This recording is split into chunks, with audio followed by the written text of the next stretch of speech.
Namaste, my name is Amish Tripathi and I'm the director of the Nehru Centre right here in London.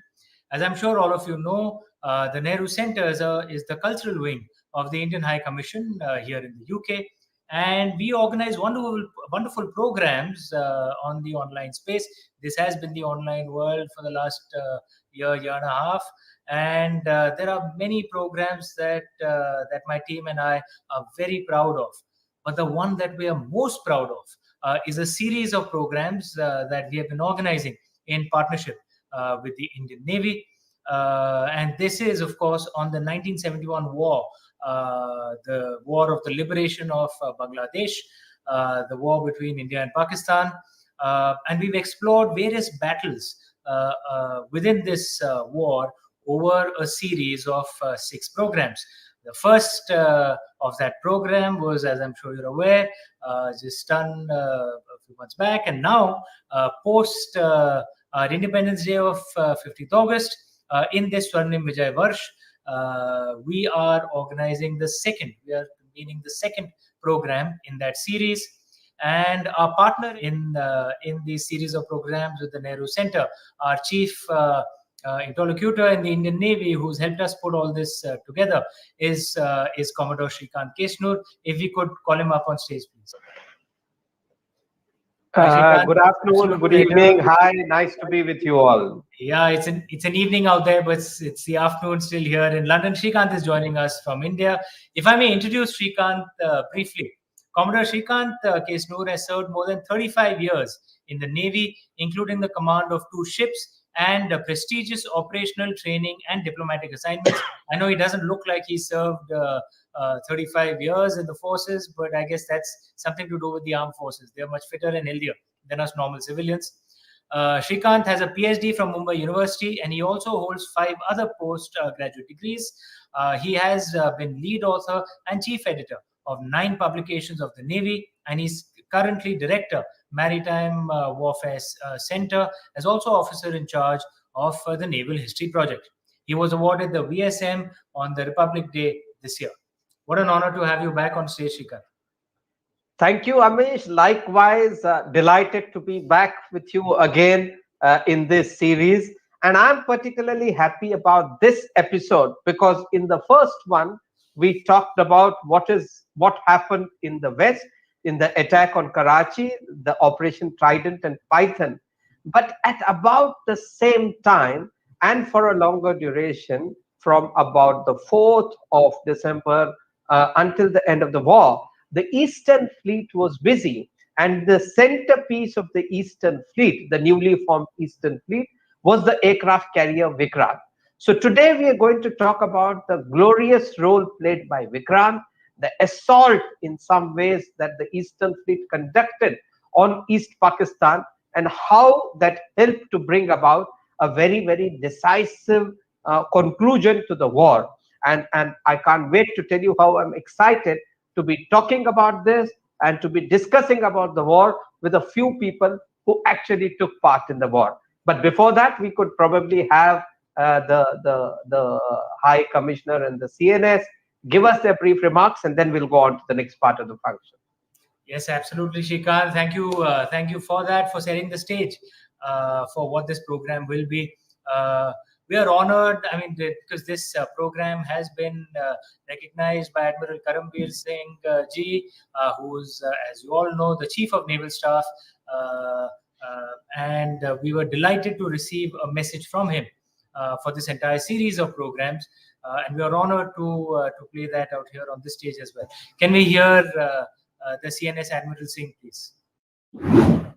Excellency, Mrs. Gayatri Kumar, High Commissioner of India to the United Kingdom, Mr. Amish Tripathi, Director, Nehru Centre, London, esteemed panelists and attendees who have logged in from across the world, greetings.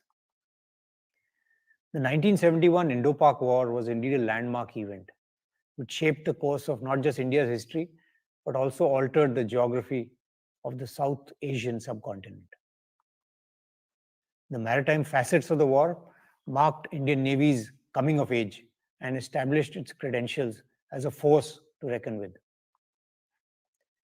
During the 71 war, the Navy executed an array of offensive and defensive operations on both our seaboards, effectively neutralizing the adversary's ability to use the seas for combat, sustenance, replenishment, and evacuation.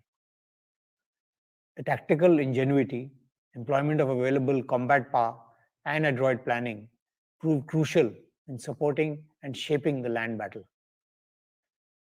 The 71 war was most significant in that it led to the birth of a new nation, Bangladesh, a seminal geopolitical event. Though half a century has passed since this event, the core tenets of planning, decisive action, operational synchronization, and out-of-the-box thinking epitomized by naval operations during the 71 war hold true even today and carry valuable lessons for the future. The Indian Navy considers the operations conducted in 1971 historically and militarily significant, and for this reason commemorates the missile attacks of 4th December 1971 on Karachi as Navy Day. This six-part webinar will revisit key facets of maritime operations which charted the path to a comprehensive victory by the Indian Armed Forces. I understand that joint operational aspects, which were central to the conflict, would also be highlighted. While many operational facets have been immortalized through books and documentaries, listening to the first-person account of these historic events from those who were in the thick of combat would definitely go a long way in making this webinar special and valuable. I thank the Nehru Center and the High Commission of India, London, for conceptualizing and conducting this webinar series. As we celebrate Swarnim Vijay Varsh, the 50th anniversary of our fabulous victory in 1971, I'm sure that the series will kindle the interest of young maritime enthusiasts and, in effect, be a true homage to the personnel who served the nation valiantly and fearlessly. I consider webinars such as this as yet another step towards fostering maritime consciousness in India and the acknowledgement of India as a significant maritime nation. I wish the Nehru Center and High Commission of India, London, the very best in this fine endeavor. Thank you. Sean O'Varna. Thank you, Admiral Karambir Singh, sir. It's such an honor for the Nehru Center to host you, albeit for a brief while. Thank you so much for your kind words and encouragement. Now, if we can hear Her Excellency, the High Commissioner of India to the UK, Gayatri I. Kumarji, and her message on this series of programs. Namaskar. It is indeed an honor to launch today in a series of webinars on the occasion of Swarnim Vijay Varsh as India commemorates the Golden Jubilee year of the victory of the Mukti Bahini and Indian Armed Forces in the 1971 war. That was a landmark event as it resulted in the liberation of East Pakistan and creation of the nation of Bangladesh, our cherished neighbor. The war of liberation of Bangladesh and India's role in it was just a natural response of a close neighbor to grave violations of human rights. It was reflective of the values of the Republic of India and our commitment to safeguarding the similar rights of our brothers and sisters in our immediate neighborhood. It is a moment to pay tribute to the heroism and success of the naval forces, the Indian naval forces, who rose to the occasion and delivered in carrying out the mandated task in accordance with the highest standards of their training, capabilities, and valor. When we as Indians look back at the 1971 conflict, we take pride in some other important aspects over and above the comprehensive and decisive armed forces victory.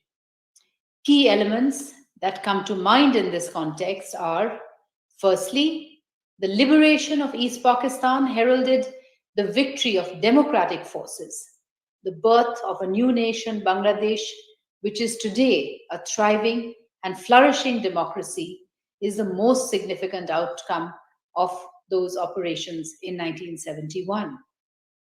Secondly, given our common history, cultural linkages, and close people-to-people contacts and relationships, it was but natural that India should respond as it did to protect human rights, uphold justice, and respect for the electoral process. Thirdly, the victory of the 1971 conflict was also the triumph of values such as respect for language, cultural identity, a belief in peaceful coexistence, all deeply cherished in India and enshrined in the Indian constitution of the Bengali population, and reinstitution of the primacy of the Bengali language and cultural identity to its rightful place in Bangladesh. These were, in our estimation, a major achievement of this operation. It was simply India's honest and no strings attached support for our friend and neighbor to achieve its legitimate aspiration. These were the non-military achievements of the 1971 operations. At the same time, it was the jointness of the Indian armed forces coupled with the bravery of the Mukti Bahini and the courage of the Bangladeshi people.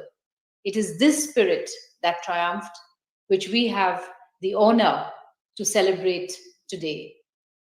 I would like to convey my thanks to all the eminent panelists and participants in this webinar.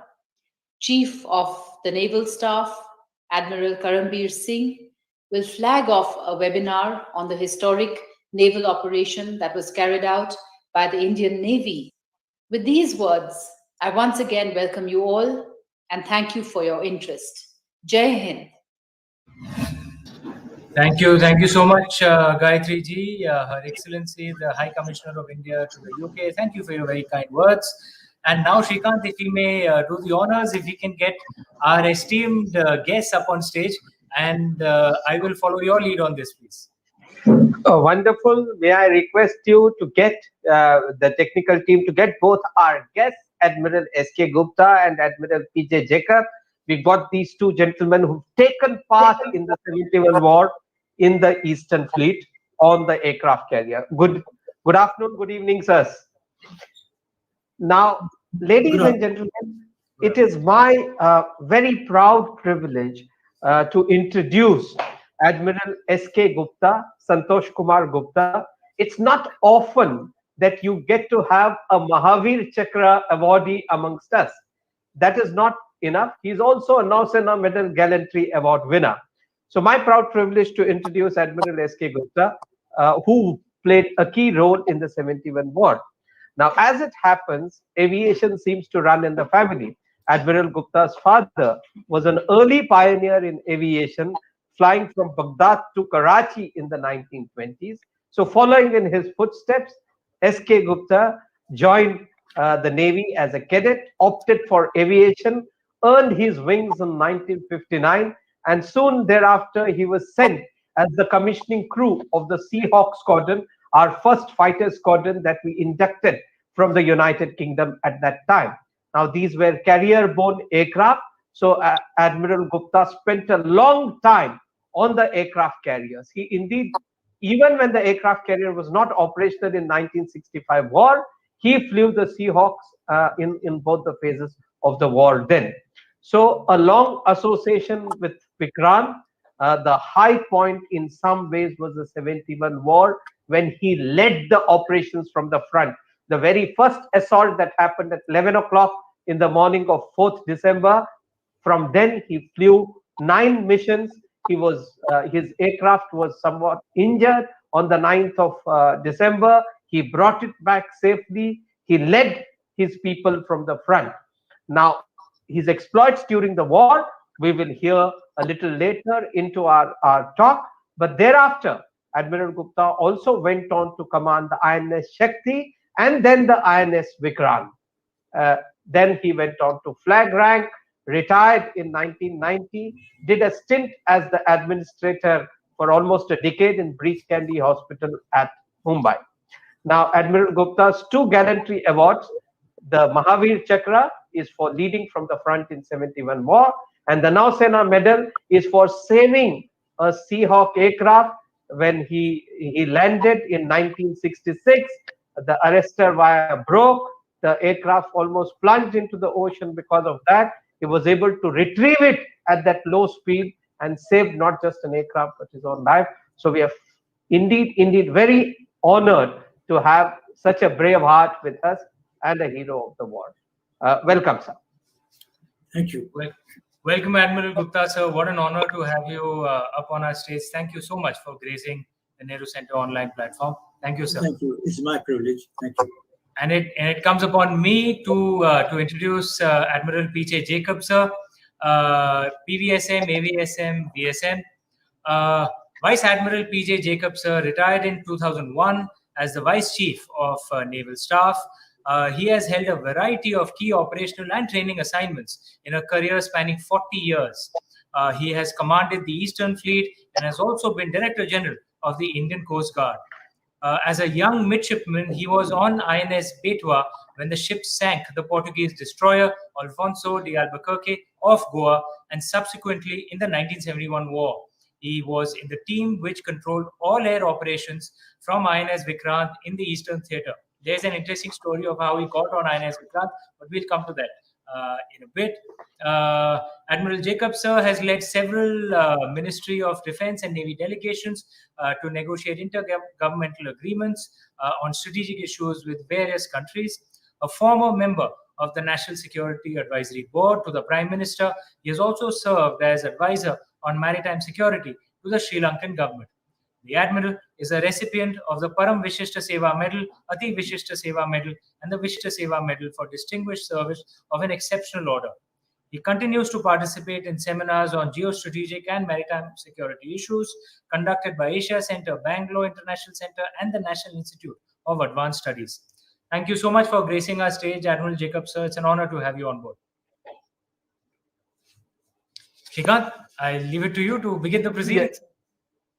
Yes, I just thought that we will bring in Anil in a little while, but just to welcome our two guests again, sir. Both of you were on the flat top in the center of 71 war. We have Commodore Anil Jaggi, our naval advisor in London, giving us an overview of the war. But if we could have quick initial comments from both of you about how it sort of feels to be here today, and then I will hand over to Anil after your brief opening comments from both of you, sir. Admiral Gupta first and Admiral Jacob, sir. Well, I feel very happy and privileged to be speaking to such an august audience, especially when it originates from the High Commission of India. I also served for 3 years some time ago. I'm glad to participate in this. Jacob, sir. Thank you very much for asking me. Admiral Gupta, of course, was the front end, and I participated in the inside of the ship, where one didn't know whether it was day or night. So therefore, they also serve who stand and wait, would be what I would say. So they also serve who sit and direct, sir, because without you, I'm sure it would not have happened. I'm sure Gupta sir will be the first to acknowledge that. Sir, what we aim to do is to give a brief overview of what happened, so that when we launch into the conversation, our listeners are clued in as to the broad overview and geography. So I hand over to Commodore Anil Jaggi, the episode navigator, so to say, to tell us in a few minutes about what actually happened, and then we begin our talk, sir. In the first webinar of this series on the 1971 conflict, we had focused on the audacious attack on the Karachi harbour, and the Indian Navy operations in the Arabian Sea. With the successful attack on Karachi Harbour, Indian Navy had prevented any form of support or reinforcement to the East Pakistan from West. For this webinar, we need to shift our focus to the Eastern Theatre. From Indian Navy's perspective, Chennai, Vishakhapatnam and Andaman Islands were operationally relevant.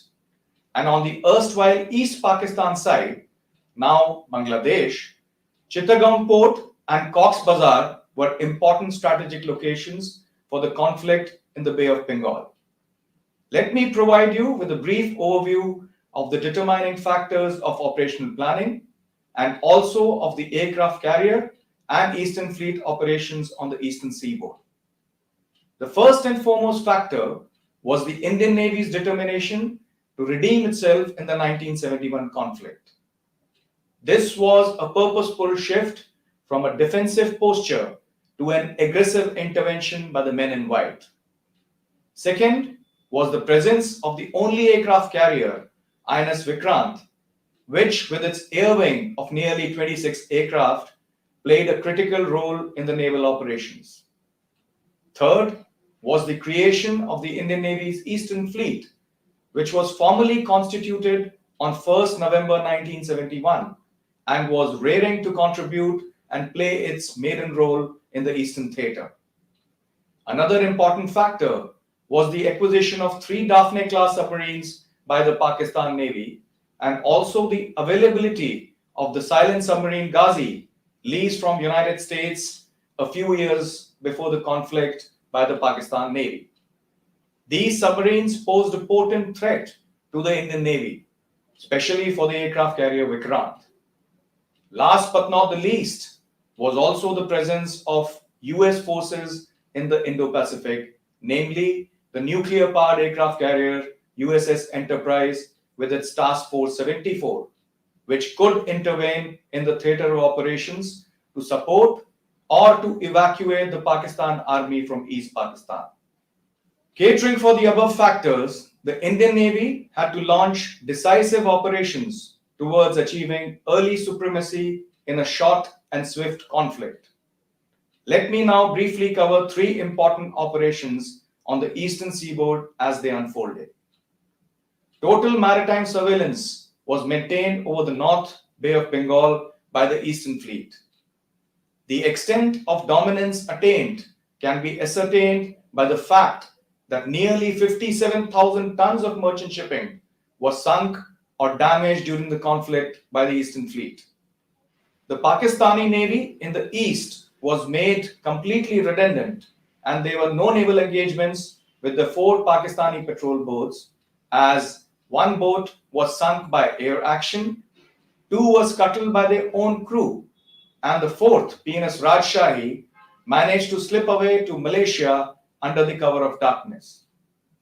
Additionally, through very elaborate anti-submarine warfare measures, counterintelligence, and deception signal network, Eastern Fleet was also responsible for the sinking of Pakistani submarine Ghazi near Vishakhapatnam.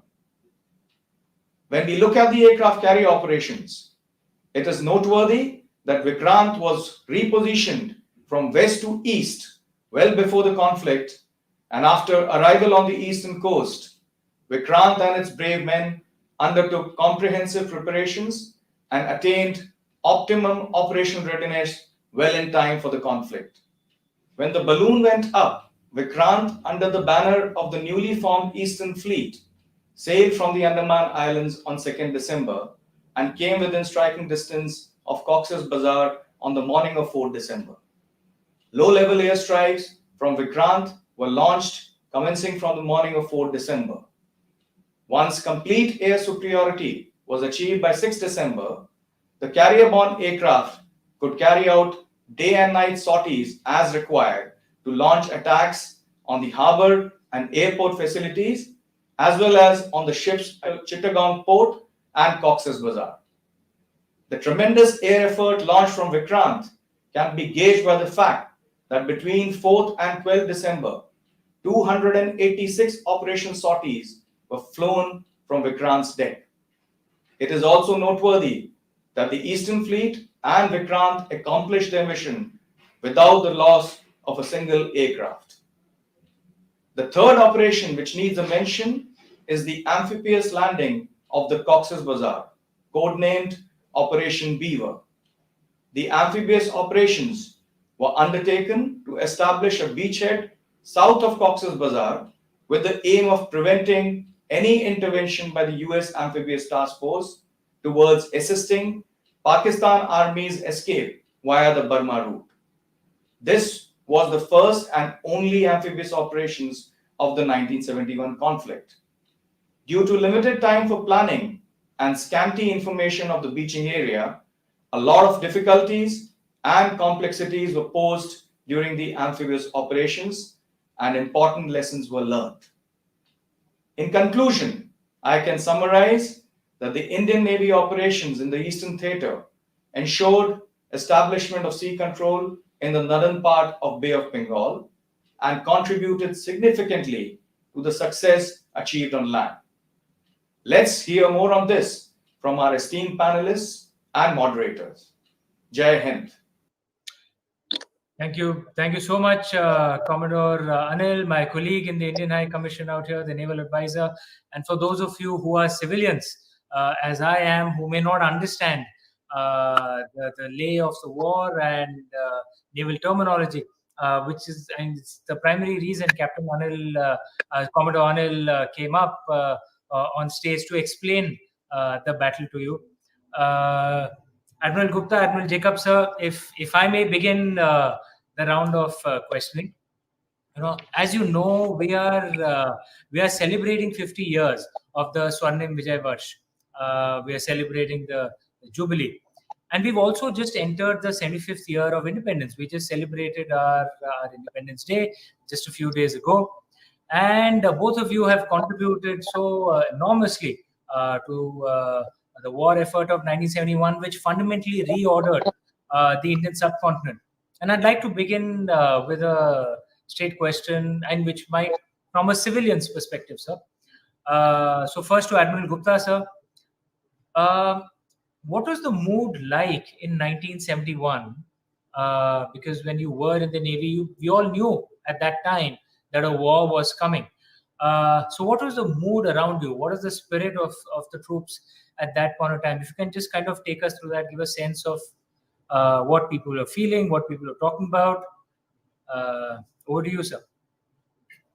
Well, it is very peculiar in the sense that I was never aware that the war was in the making when I was ordered to bring maximum aircraft to Madras to humor Vikrant, I thought, because Vikrant was lay in the docks for a year and people were getting fidgety. And I did know that, yes, Vikrant was not a safe place in Bombay, and therefore she set sail to the east, which is comparatively much safer at that time. But it is only much later that I learned that there would be a war.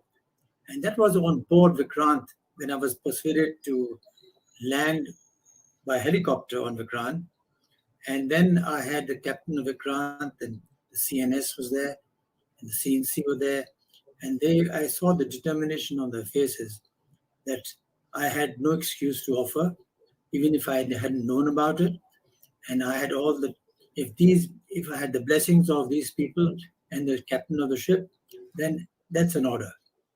So it was that, but the moment we got on board, and that was another story, because we were not allowed to land on board or operate from board by orders from the naval headquarters.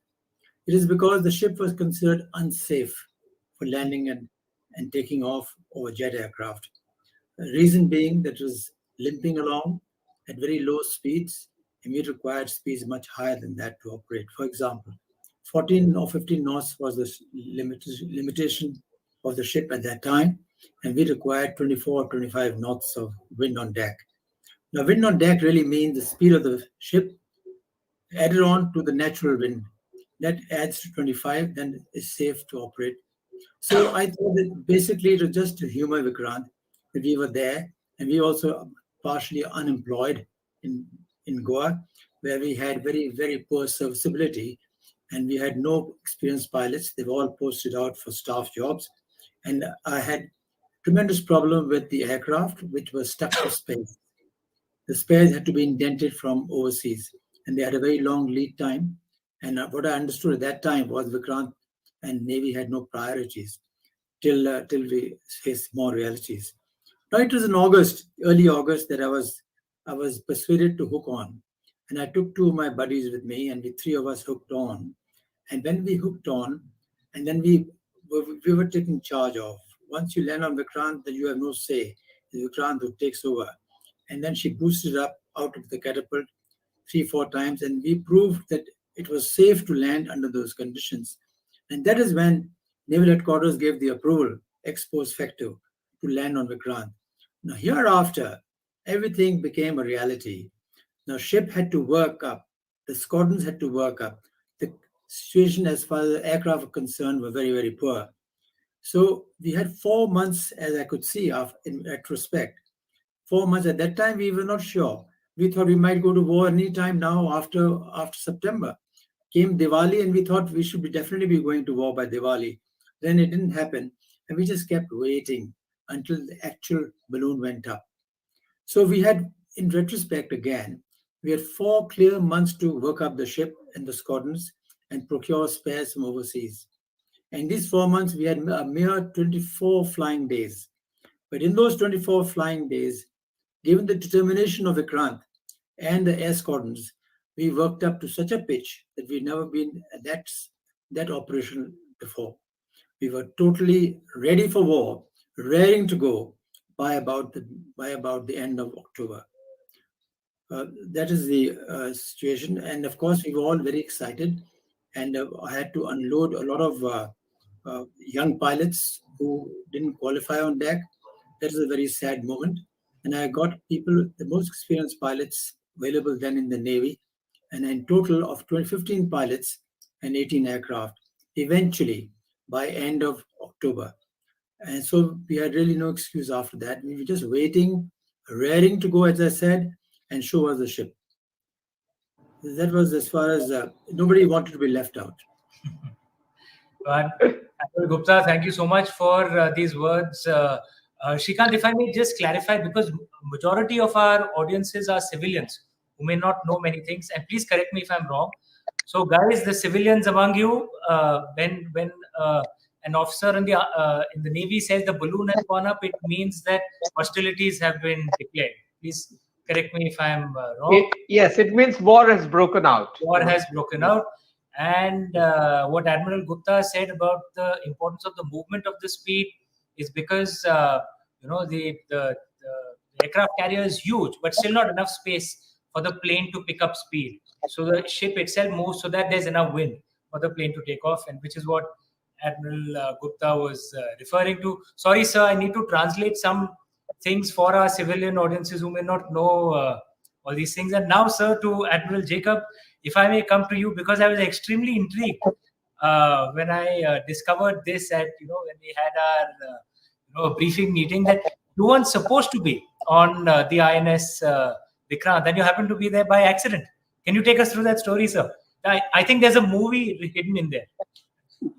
Yeah, I had served a fairly long spell on Vikrant from 1968 to 70, where I had extensive in the air direction room as well as the ops room.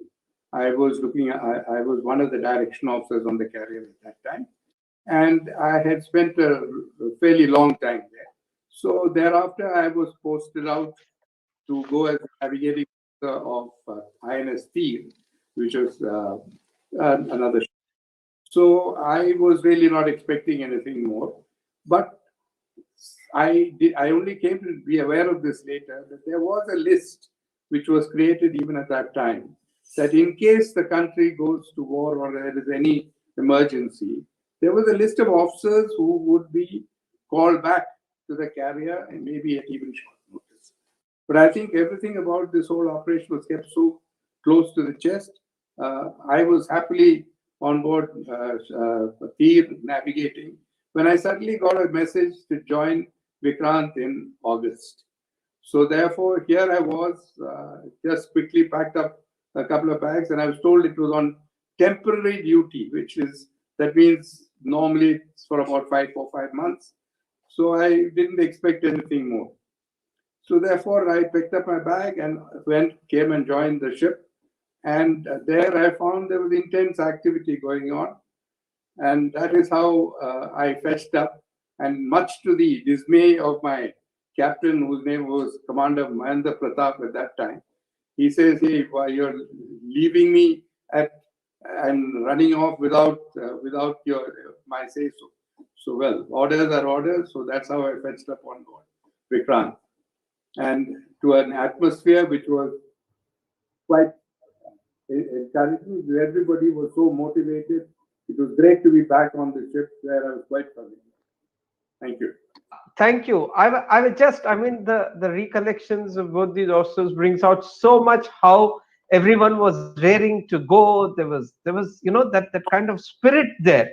There was, the necessary preparation for war happening, and the Eastern Fleet was just getting formed. So you needed people. The aircraft carrier was rebased there. So I'll be asking these questions to both of them in a while. But Amish, we are lucky that even today we have a living legend with us, and that is none other than the person who actually commanded the Eastern Fleet in 71 war, Admiral S.H. Sharma. Can you believe that someone who commanded the Eastern Fleet, the newly formed Eastern Fleet in 1971, is with us today? He is almost 99 years old. He was born on the 1st of December 1922. He's almost 99 years old, and he continues to be hale, hearty, and we hope that more of that he continues to be in Bhubaneswar. So we got this sound bite.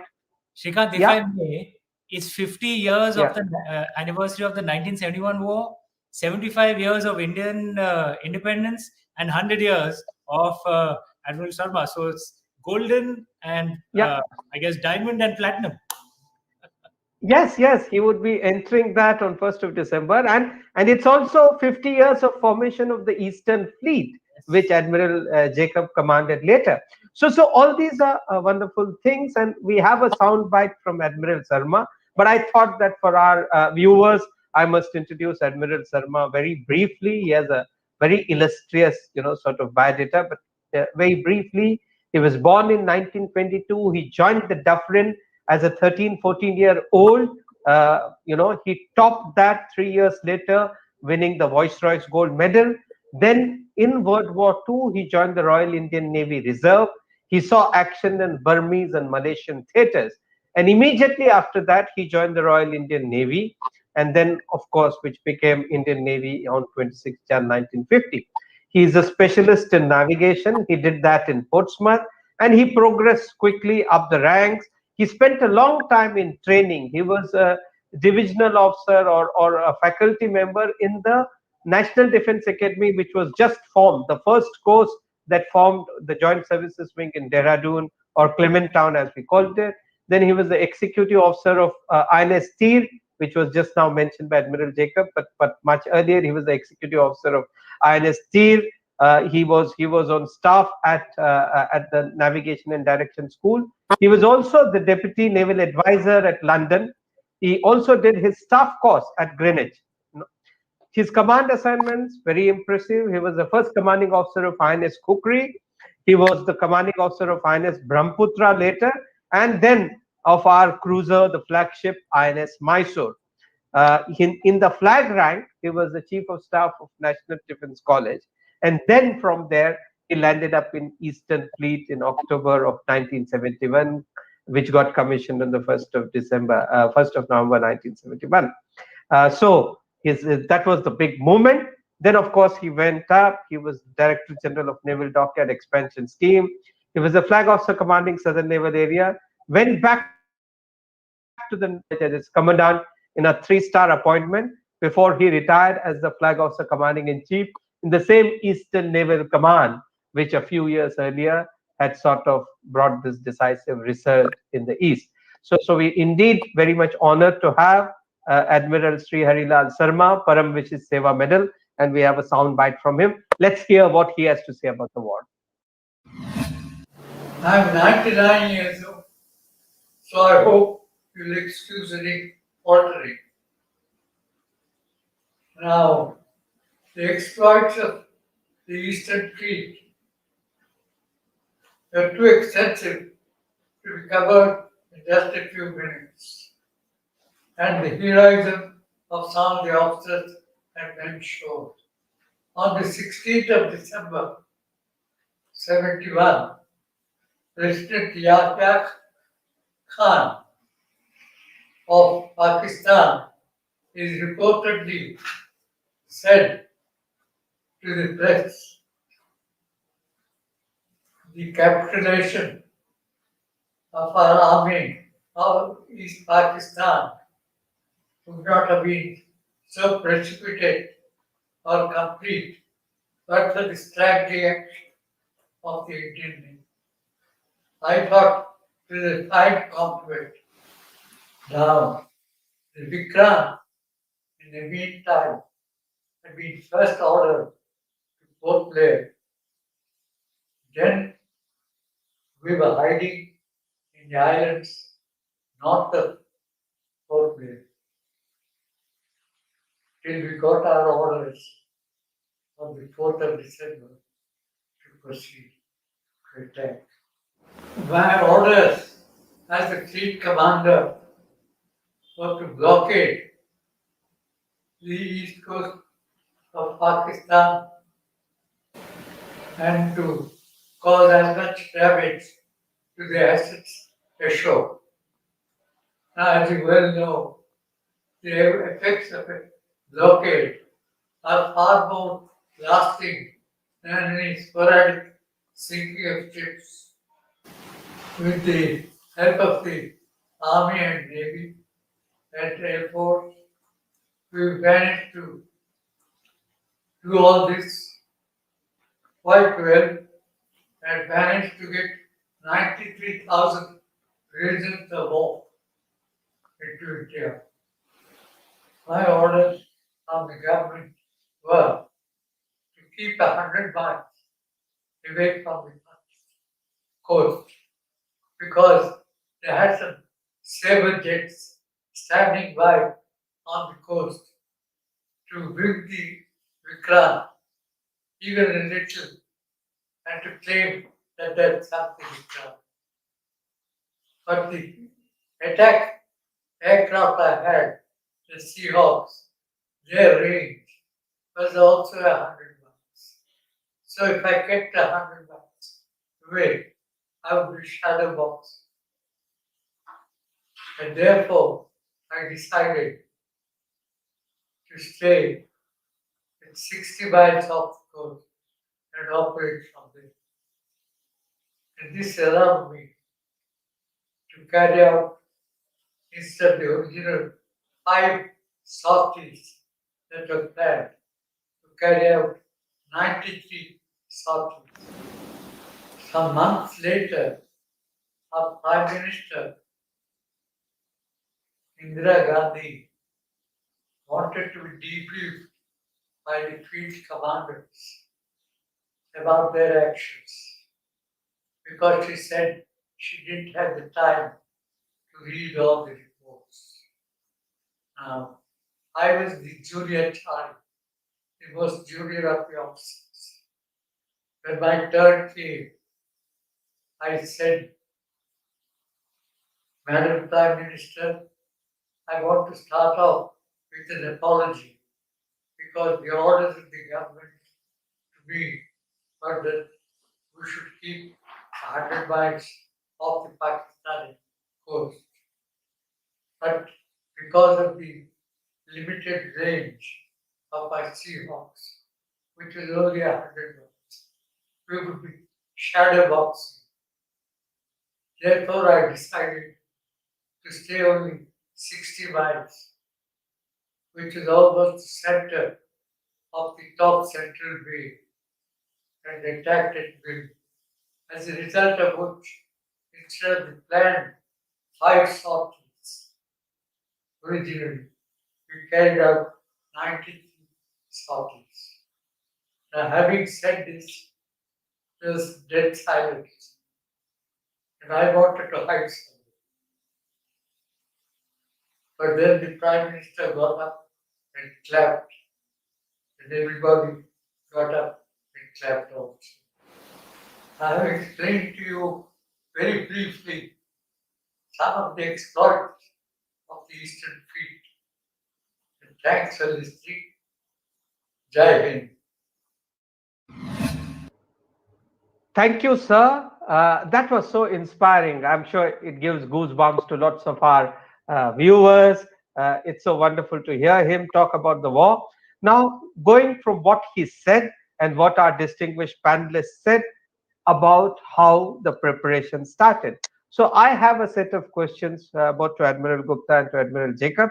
Admiral Gupta, sir, I think the key decision, you were privy, you said you heard, you met Admiral Nanda when he came on board the Vikrant.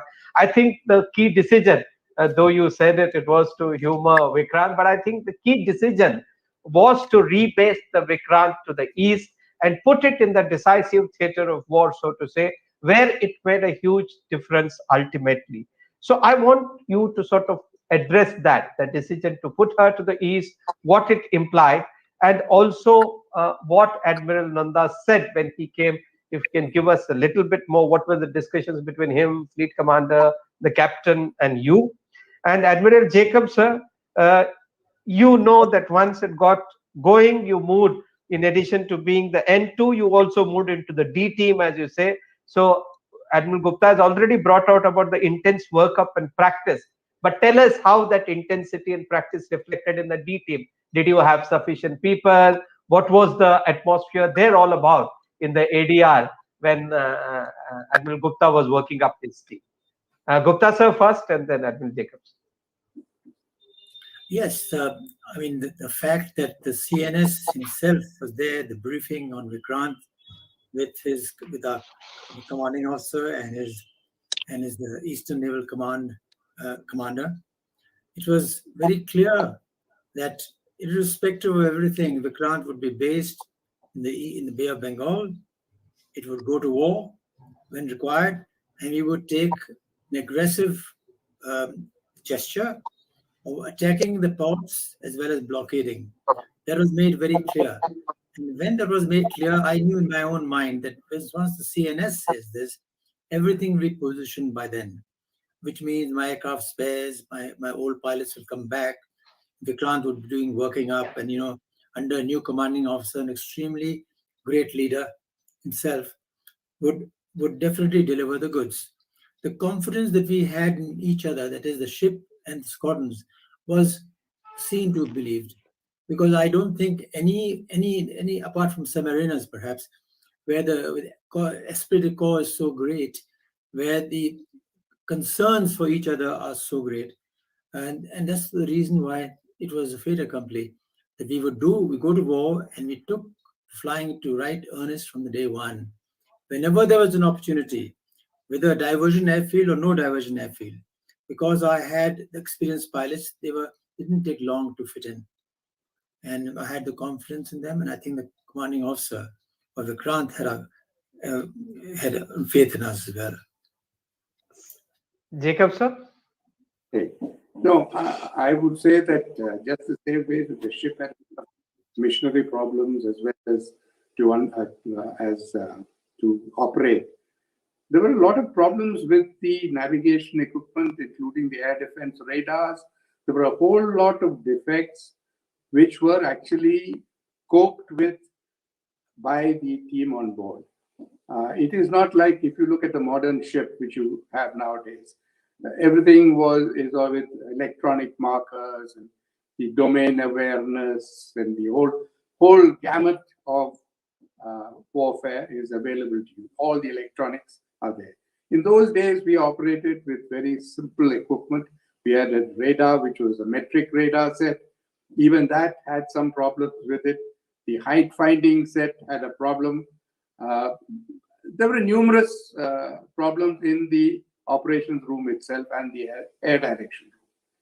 But once the decision had been taken that the ship is going to war, I think we in the D team, we worked very hard to work up not the aircraft. The pilots were very well worked up. But unfortunately, the direction team on board did not have this at this facility, because the ship had been off for quite some time. So they were all fairly new to this and had not really done active direction duties on the carrier. So I was one of the people who had actually had a spell of 2 years on the carrier. So it was really my task to get the direction team up to scratch so that we don't let our front end, the aviators, down. So we worked round the clock, and there also there were restricted flying hours. So things like interception practices, we could do very little of, but we managed. And I must say that we are very, very happy that we brought anybody who flew off the carrier or we came back to mother. We made sure of that in spite of all the limitations of equipment, because the motivation levels in the operations room and the air direction room was really phenomenal. As I said, we didn't know whether it was day or night. We continued to be there. We hardly ever went away from the operations room, and most of us, in fact, took a nap there itself. It was a very, very motivated team, and we had terrific support from the ship so that we could achieve this. Thank you. I think that gives you a background that it is not, everything was not hunky-dory, but when the chips are down, that's one thing about the armed forces. I think they deliver. It's not, I mean, it's, you proved the other day, sir, that it's not the equipment that matters, it's the man behind the equipment that matters. Anil Gupta, sir, if I can speak, if I can ask something on the actual operations, because war broke out and our fighter planes were launched on day one itself from Vikrant, and you led that assault, sir. Can you give us a sense, just so that the civilians can also understand the sheer scale of what the carrier air wing achieved over the next few days, and how decisively it tilted the battle on East Pakistan? Yes, we had 15 pilots and 18 aircraft. All were serviceable, ready to go. Nobody wanted to be left out as far as the pilots were concerned. The first launch took place about 10:45 in the morning, and the attack was on Cox's Bazar. Now, why Cox's Bazar and not the main target in Chittagong is because Cox's Bazar comes first, and in case there were any aircraft there to intercept us, then we may be attacked by the aircraft. So we had to neutralize first Cox's Bazar airfield, which we did in the first launch.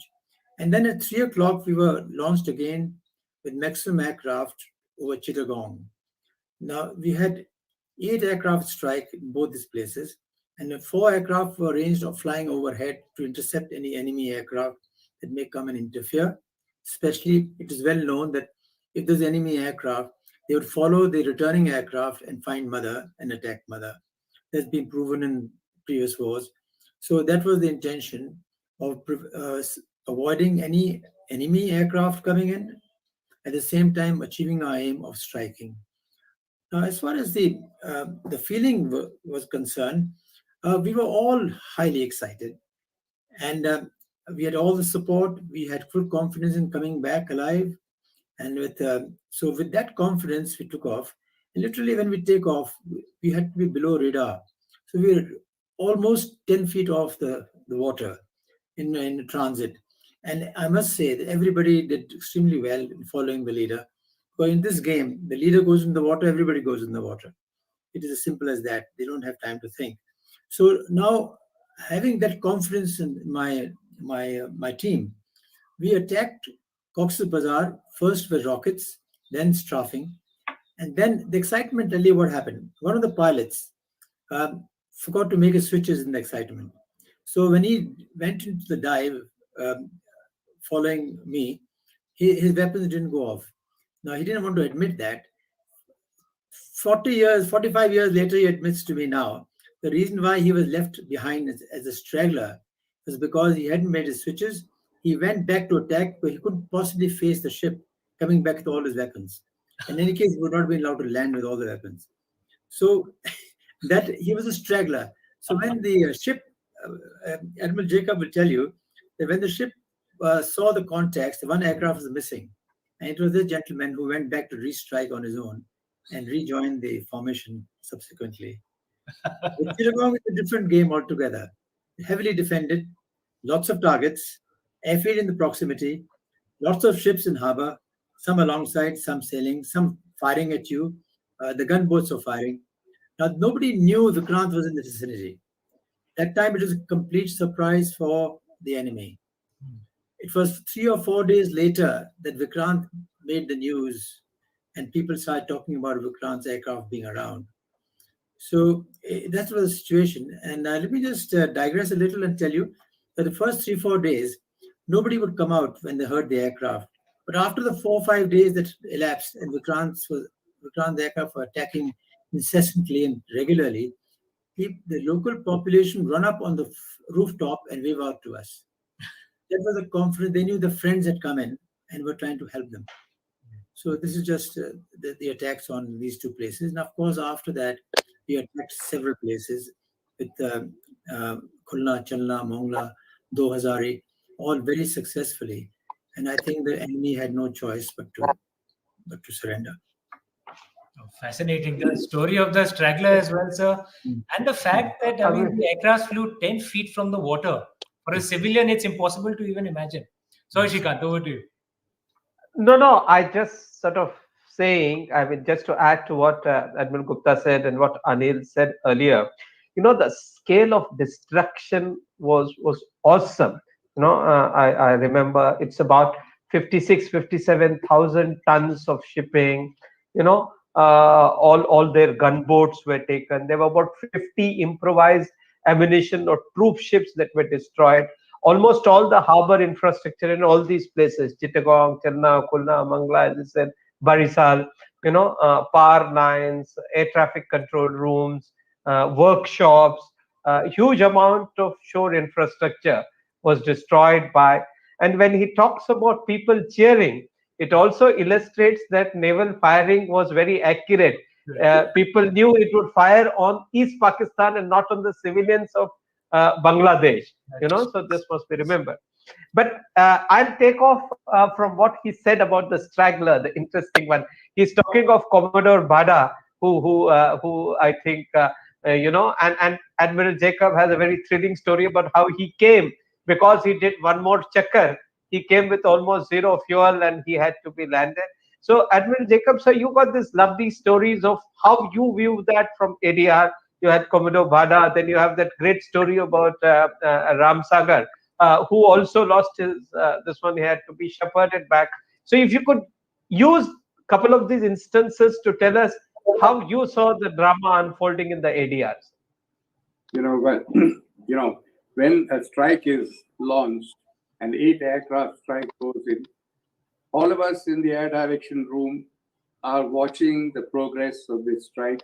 And since the aircraft are flying so low, it is really by estimating where they are. We call it DR. It means you calculate the position by the speed of the aircraft, and you keep plotting on your table on the table as to where the aircraft would be. So the strike goes out in a particular vector or a particular direction. So we are watching that area like a hawk.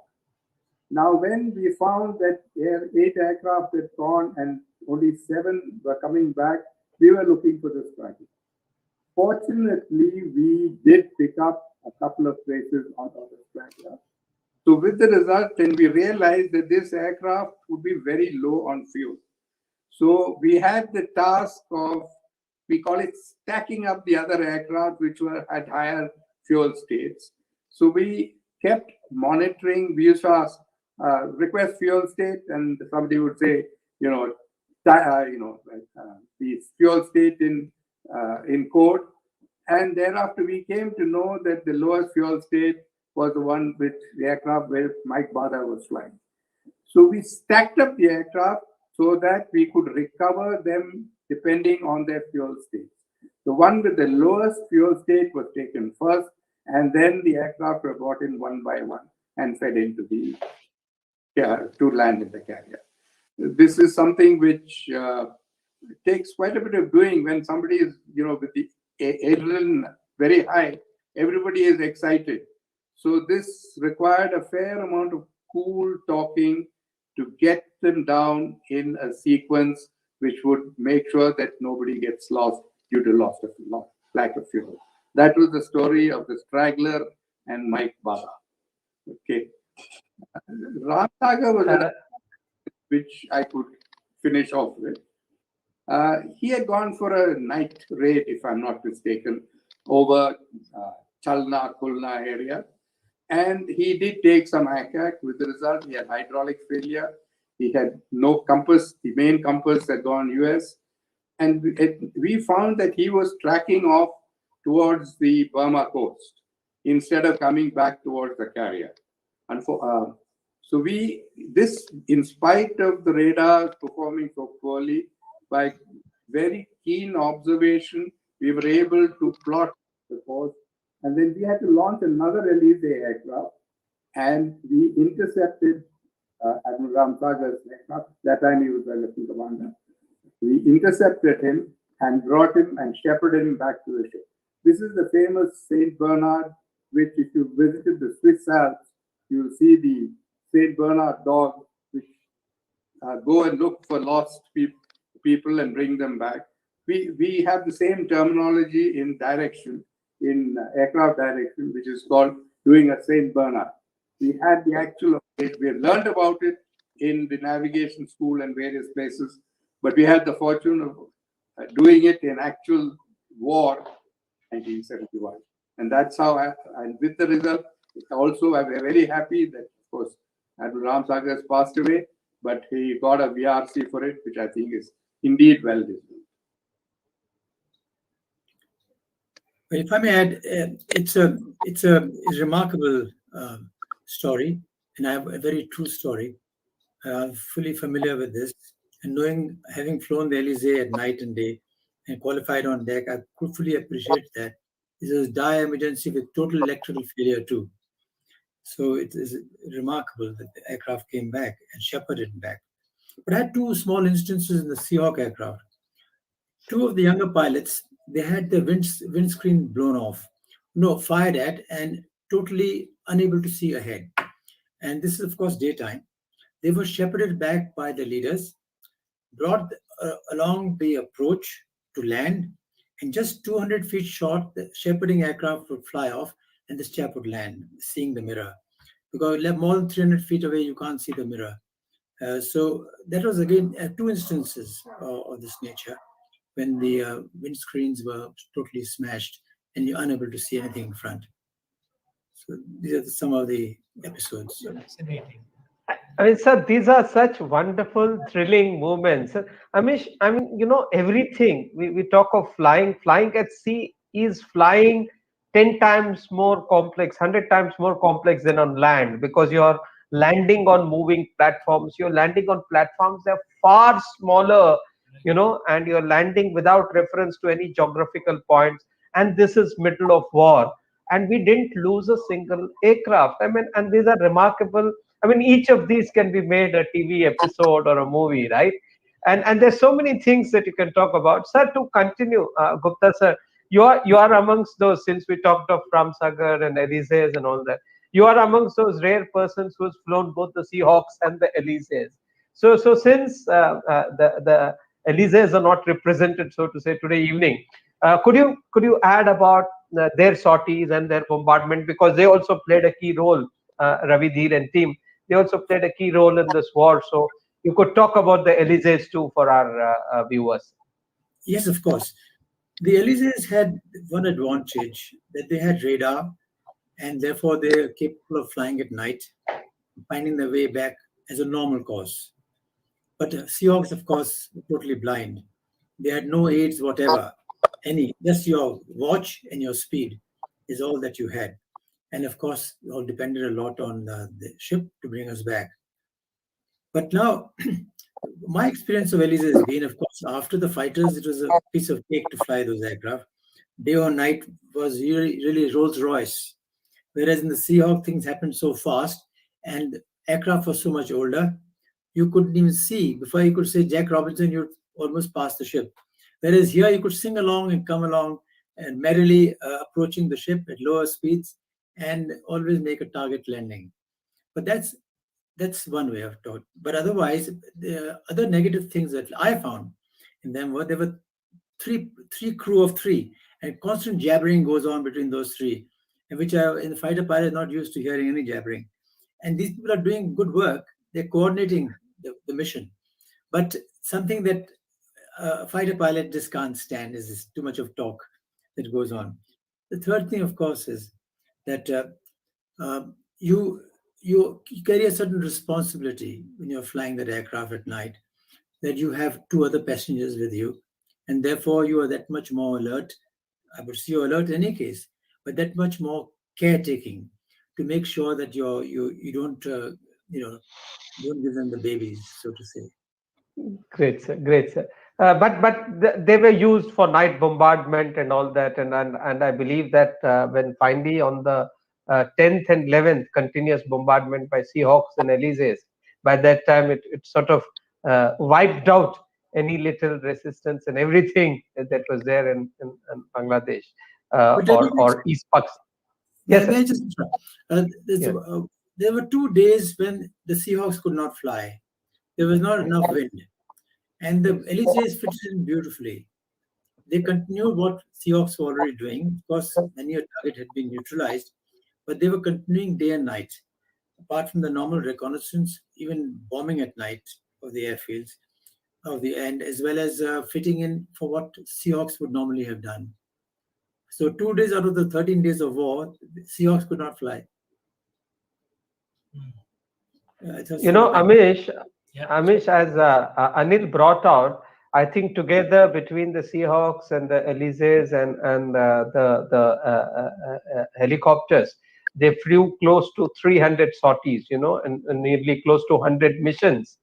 And Admiral Sharma mentioned somewhere that they began with aim of flying just less than 10 missions. I mean, 5 or 6 they thought they would, and they ended up doing 10 times that number. It shows you the intensity of effort and action.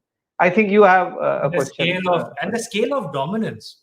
The scale of absolutely that was established both on the naval and through the naval operations on air as well.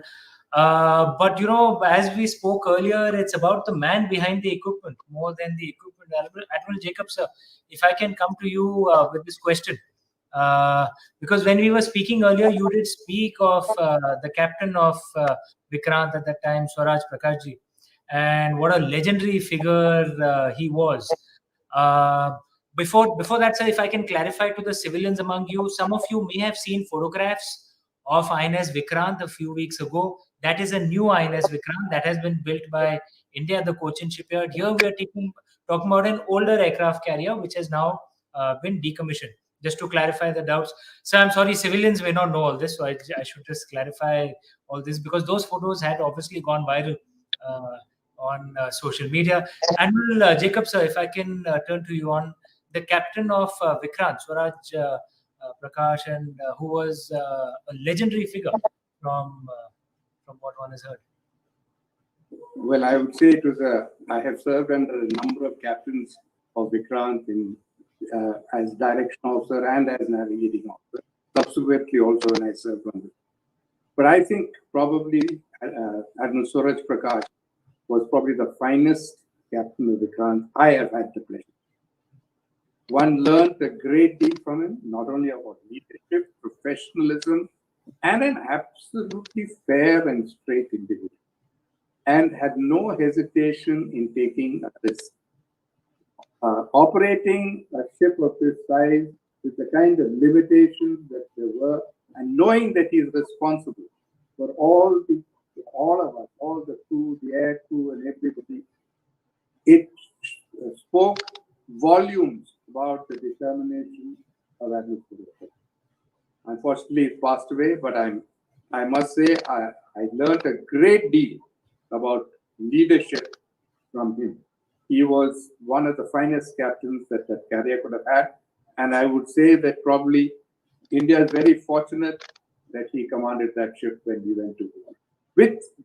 In the normal case, if the ship was in perfect shape, it's not that much of it.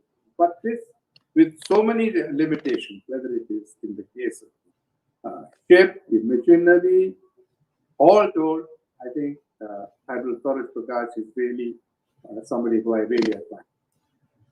So, Admiral Swaraj Prakash, if one just looks at his name, Swaraj means our rule, our land, and Prakash means light.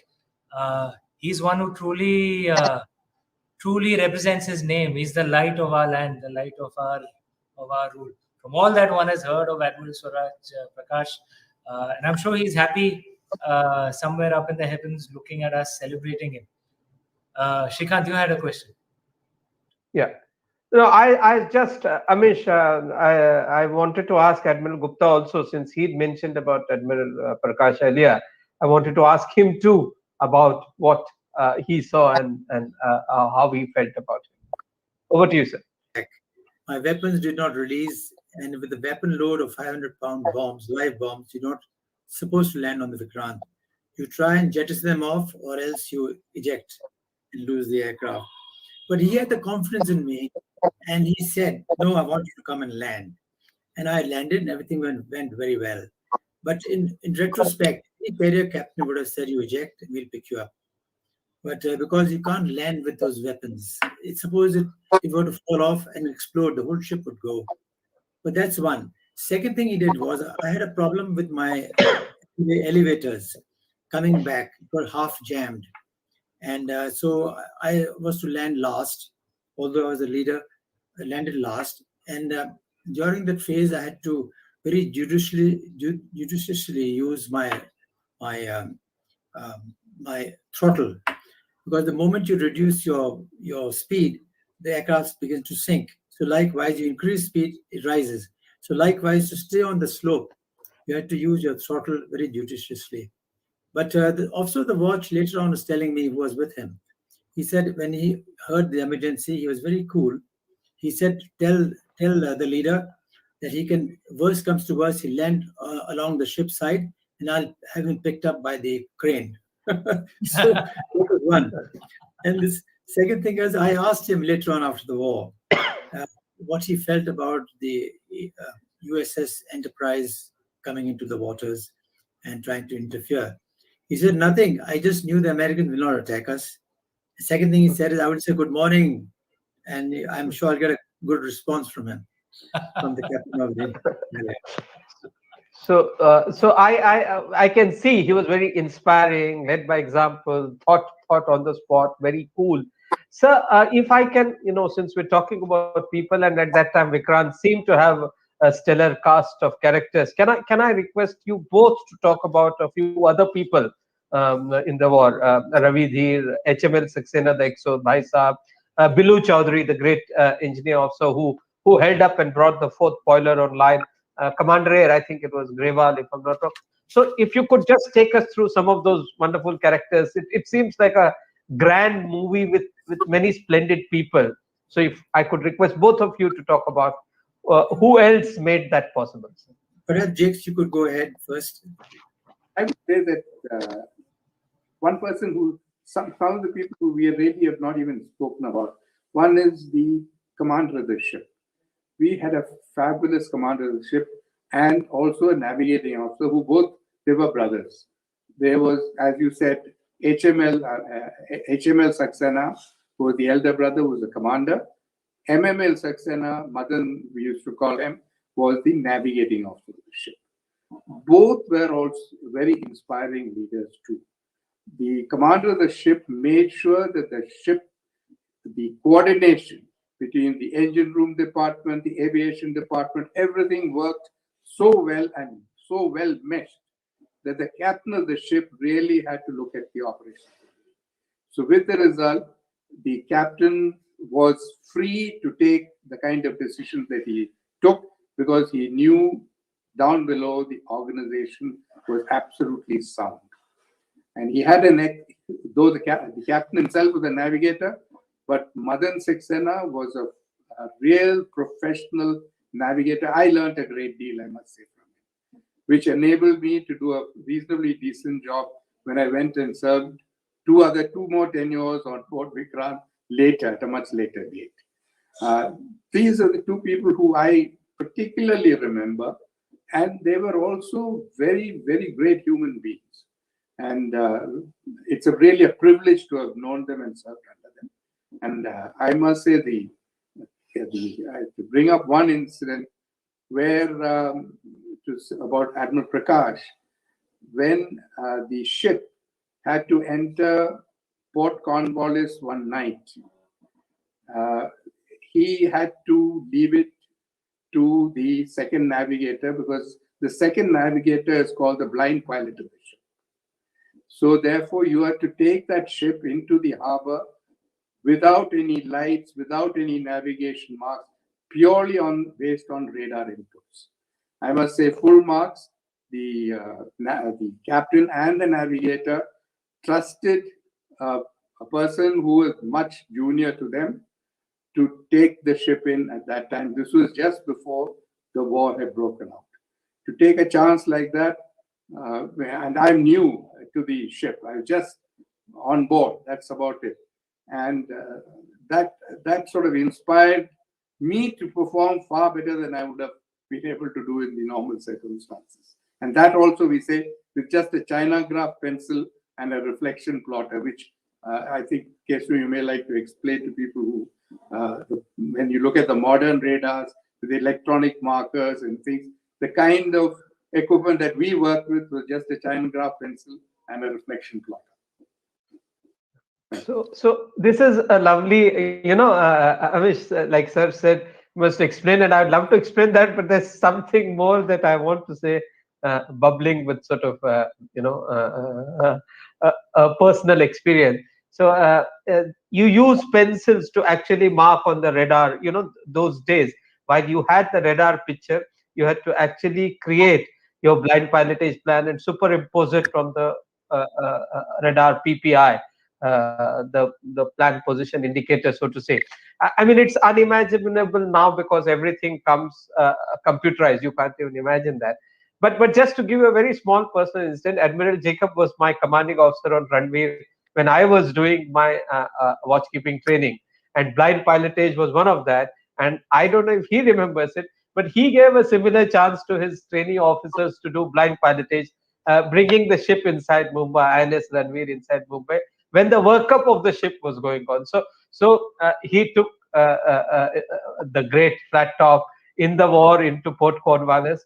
Mine was a much lesser challenge to bring her into Mumbai blind pilotage, but I'm so thrilled I got that chance. So this is the way, in the Navy traditions or leadership examples. So whatever is built, and we in turn then pass it on. Admiral Gupta, sir, your views about all those lovely people. I totally endorse what Jakes has said about the two brothers, Saxena brothers, highly professional, thorough gentlemen. Normally, I've served a long time in Vikrant. For the first 10 years of its commissioning, 11 years I was there, apart from just 1 year. So I knew a lot of commanding officers. I mean, when I say knew, I've served under them. The commanders I came very close to with. The commander here, there was always a problem with the 7 wives of CO Vikrant. Wives, I call them, because they're always bickering and fighting and claiming their share and looking after their own departments. This never happened during the war period, not just war period, under Captain Suraj Prakash. Because of their leadership qualities, people gave off their best. So these two brothers were thorough gentlemen, highly professional, extremely friendly. With the pilots, they knew everybody very well by name. Not only name, they knew the families. Then one person who is not mentioned is Commander Bilu Chaudhary, who was the Commander E of the ship. Now, the ship was, the limping ship was his baby. Now, imagine the responsibility he had in a war-like situation, having the confidence of his commanding officer. And he was so professional that he once told me, "You don't worry, Gigi, I'll give you 2 knots more, from 14 to 16 knots. I said, how will you do that? He said, I position a sentry on the flight deck who has the control of the fuel going to the boilers, fuel going to the boiler room. Now, if there's a problem of aircraft landing, so I'll give you those 2 knots extra. And the moment there is a problem, he'll shut off the valve, which means there'll be no explosion. And could try again. But he gave me the confidence, and he's told me how he's going to do it. That's just it. How having a control on top of the flight deck with a wheel who controls the fuel flow into the boiler room, and thereby taking a chance with that unserviceable boiler, which could not deliver. So this is, and he of course was so professional. He had been through the mill before. He was a flight deck engineer officer before, and during his time, things were always going very well. And he is another great, likable person. He's also unfortunately no more. He would be over 90 if he was alive. So that this is another gentleman who, let me just tell you one more incident. So this is just before the war. Just before, in fact, it was during the war. During the war, it was 2 or 3 days before the end of the war, when the ship had to refuel at Paradip because it's fallen below 25% fuel. So now, during that time, the aircraft was in the air, and captain said, "You can continue flying. Do your operations and continue, and we'll come back and land. I'm heading towards Paradip." So now the keeps, there are called these aircraft keeps, the lifts, when they come up, they are flushed on the deck, and they are kept strengthened there. So when aircraft lands on the flight deck, actually lands on the lift, the aft lift, where the wires are. So now the lift was stuck 2 feet off from the deck, and therefore all aircraft would have to eject. There was no diversion airfield. And he just said, he went down to the flight deck and told his officer of the watch and navigating officer, "I'm going down, but if there's an emergency, tell them to land abreast the airfield, abreast the carrier, and I'll have them all picked up." So he's very cool. And actually, it worked just in time. And this is another story how it worked and why it worked. But that would be going to technicalities. But it just came up, and we all landed one after another. So, it's also the fact, luck favors the bold. You can't get away from it. It won't happen unless you're bold. Then you say you're lucky, but actually you're lucky only because you're bold. Very true. Very, very true, sir. Fortune favors the brave, as they say. And Amish, since I expect you to come and sort of explain this to the civilians, I just wanted to bring out what they were talking about: speed, why it's so essential now, and what was the particular role of Bilu Chaudhary, the engineer officer. You see, Vikrant had one boiler when she was initially put to sea. After refit, she had still one boiler down, and she was not getting the necessary speeds One that out are of required. four. One out of four. So One out three of four. One was it. Yeah, but you still need huge amount of, boilers create steam for propulsion and for the catapult, and you needed that. So you needed more speed. You need more speed, one, so that your aircraft can take off and land easily, as Admiral Gupta brought out. You need certain amount of wind on deck. You also need higher speed continuously to evade submarines. Otherwise, you're a sitting duck for a submarine that's waiting for you. And you also needed steam in the catapult to launch and recover your aircraft. So essentially, if the fourth boiler was not coming online, Vikrant's operations were going to be severely restricted. And what Bilu Chaudhary did was take a chance with that boiler. The British said 1 year to replace or whatever, and it meant Vikrant would have been out of war. 3 years. 3 years.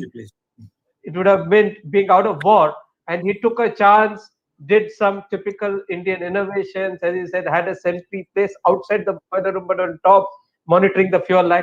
Because if it had burst, it would have been catastrophic.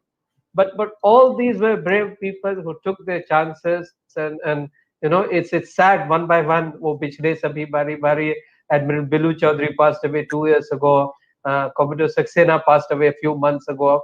But so this cast of heroes is leaving us, and I think India must remember them with lots of gratitude. So having said that, now Amish, we have this saying that the strength of the wolf is the pack, and strength of the pack is the wolf. So a fleet consists of the aircraft carrier, which is linchpin, and it has the fleet ships around. So Eastern Fleet was relatively small in comparison. It had two Petia class ships, the Kamorta and the Kavrati, two Brahmaputra class, Brahmaputra and Vyas, and then there were LSTs, but they were not accompanying the aircraft carrier. So these four ships form the protection, mutual protection, anti-submarine warfare. They also were used to bombard East Pakistan. They took the captured ships. We captured 15 ships which were fleeing. The fleet ships did a magnificent role there. So I think we need to talk about what the fleet ships did in that war also, because after all, it was the Eastern Fleet. And there again, we're lucky. We have Admiral Ramdas, who was the commanding officer of Bias. I believe you have his details, so you can talk about him, and then we'll get his soundbite. Yeah, if I can introduce Admiral Ramdas, I mean, and this, for all the, I'm sure even the armed forces personnel watching this, and for the civilians, what a program we've had. Two CNS, one the commander of the Eastern Fleet at that time, two great admirals with us. What a wonderful program! And therefore, this is the second. There's a CNS coming up on our platform. Admiral Lakshmi Ranayan Ramdas served as Chief of Naval Staff of the Indian Navy, taking over the reins on 30th November 1990. He was trained as a communication specialist in the Royal Naval Staff College in the United Kingdom, right here in the United Kingdom, and promoted as commander on 30th June 1969. He went on to establish and head the Naval Academy in Kochi, Kerala. During the India-Pakistan War, the Bangladeshi Liberation War of 1971, as part of the newly formed Eastern Fleet, whilst in command of INS Bias, Admiral Ramdas took part in the most effective naval blockade of East Pakistan.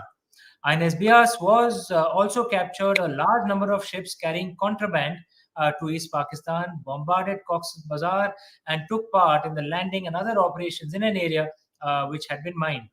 He was awarded the Veer Chakra for his stellar work. Admiral Ramdas later served as naval attaché in Germany for 3 years. His other notable appointments include he held were Assistant Chief of Naval Staff Operations, Flag Officer commanding Eastern Fleet, Controller of Warship Production and Acquisition, and Deputy Chief of Naval Staff and Flag Officer commanding in Chief Southern Naval Command. We are delighted and honored to have Admiral Ramdas on our platform, on the Nehru Center platform. If you could hear his message, please. 1971 was an eventful year, personally and professionally. The experience of the war profoundly influenced my thoughts, actions in subsequent years. The Western Fleet Commander, Rear Admiral Chandy Kuruvella, addressed the fleet with these words: "Nothing short of war will solve the refugee crisis created by Pakistan Army in East Pakistan." It was clear where the nation was headed. Indian ships Vikrant, Brahmaputra and Bias were moved from the Arabian Sea to the Bay of Bengal, together with the ships of Captain Awati, P-31. Our carrier force kept busy moving between the mainland and the Andaman Islands. Bias was faced with her first challenge on one such sortie when our main armament suddenly went kaput. A teeny sensor in the GRU system had failed. No spares were available, and there was gloom all round, since a warship without guns was as good as useless. But thanks to quick thinking of the electrical officer and chief EAR, they grabbed hold of our precious gold flake cigarette packets, rolled up the silver foil wrapping, inserted it into the guru, and lo and behold, we were back in business. Deshi Zugad Zindabad. 4th December 1971.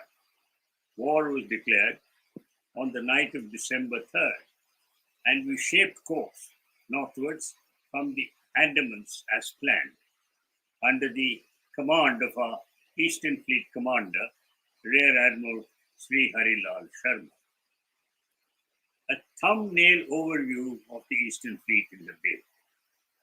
As action-packed 12 days saw us in Bias, negotiating minefields, avoiding a torpedo attack, bombardment, and amphibious landings at Cox's Bazar, boarding Anwar Baksh, a Pakistani military ship, merchant ship, free with army personnel, and the Peace Resistance, a near encounter with the Enterprise of the 7th Fleet. Recalling the details of various actions after 50 long years is not easy. I have therefore called on the sharper memories of two of my younger colleagues on board, Commander R.V. Singh and my worthy fellow from Delhi, and my faithful steward, Muhammad Ali, who rarely left my side on the bridge of Bias. Both comrades at arms have enriched this narrative. This is also a good moment for me to say bravo Zulu to my team aboard the good ship Bias, without whom none of the gutsy and daring actions at sea would have been possible. Our men came from different corners of the country, representing our linguistic, religious, ethnic, and dietary diversities. Our little ship reflected the reality of the service and the country. Recalling a few highlights.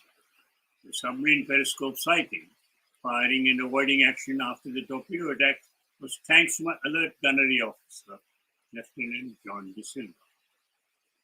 Lieutenant George Martis, the diver, and his team of boys in their lungis, who helped me, Muktibani, recounted how Bias's accurate bombardment effectively destroyed the air traffic control tower in Cox's Bazar.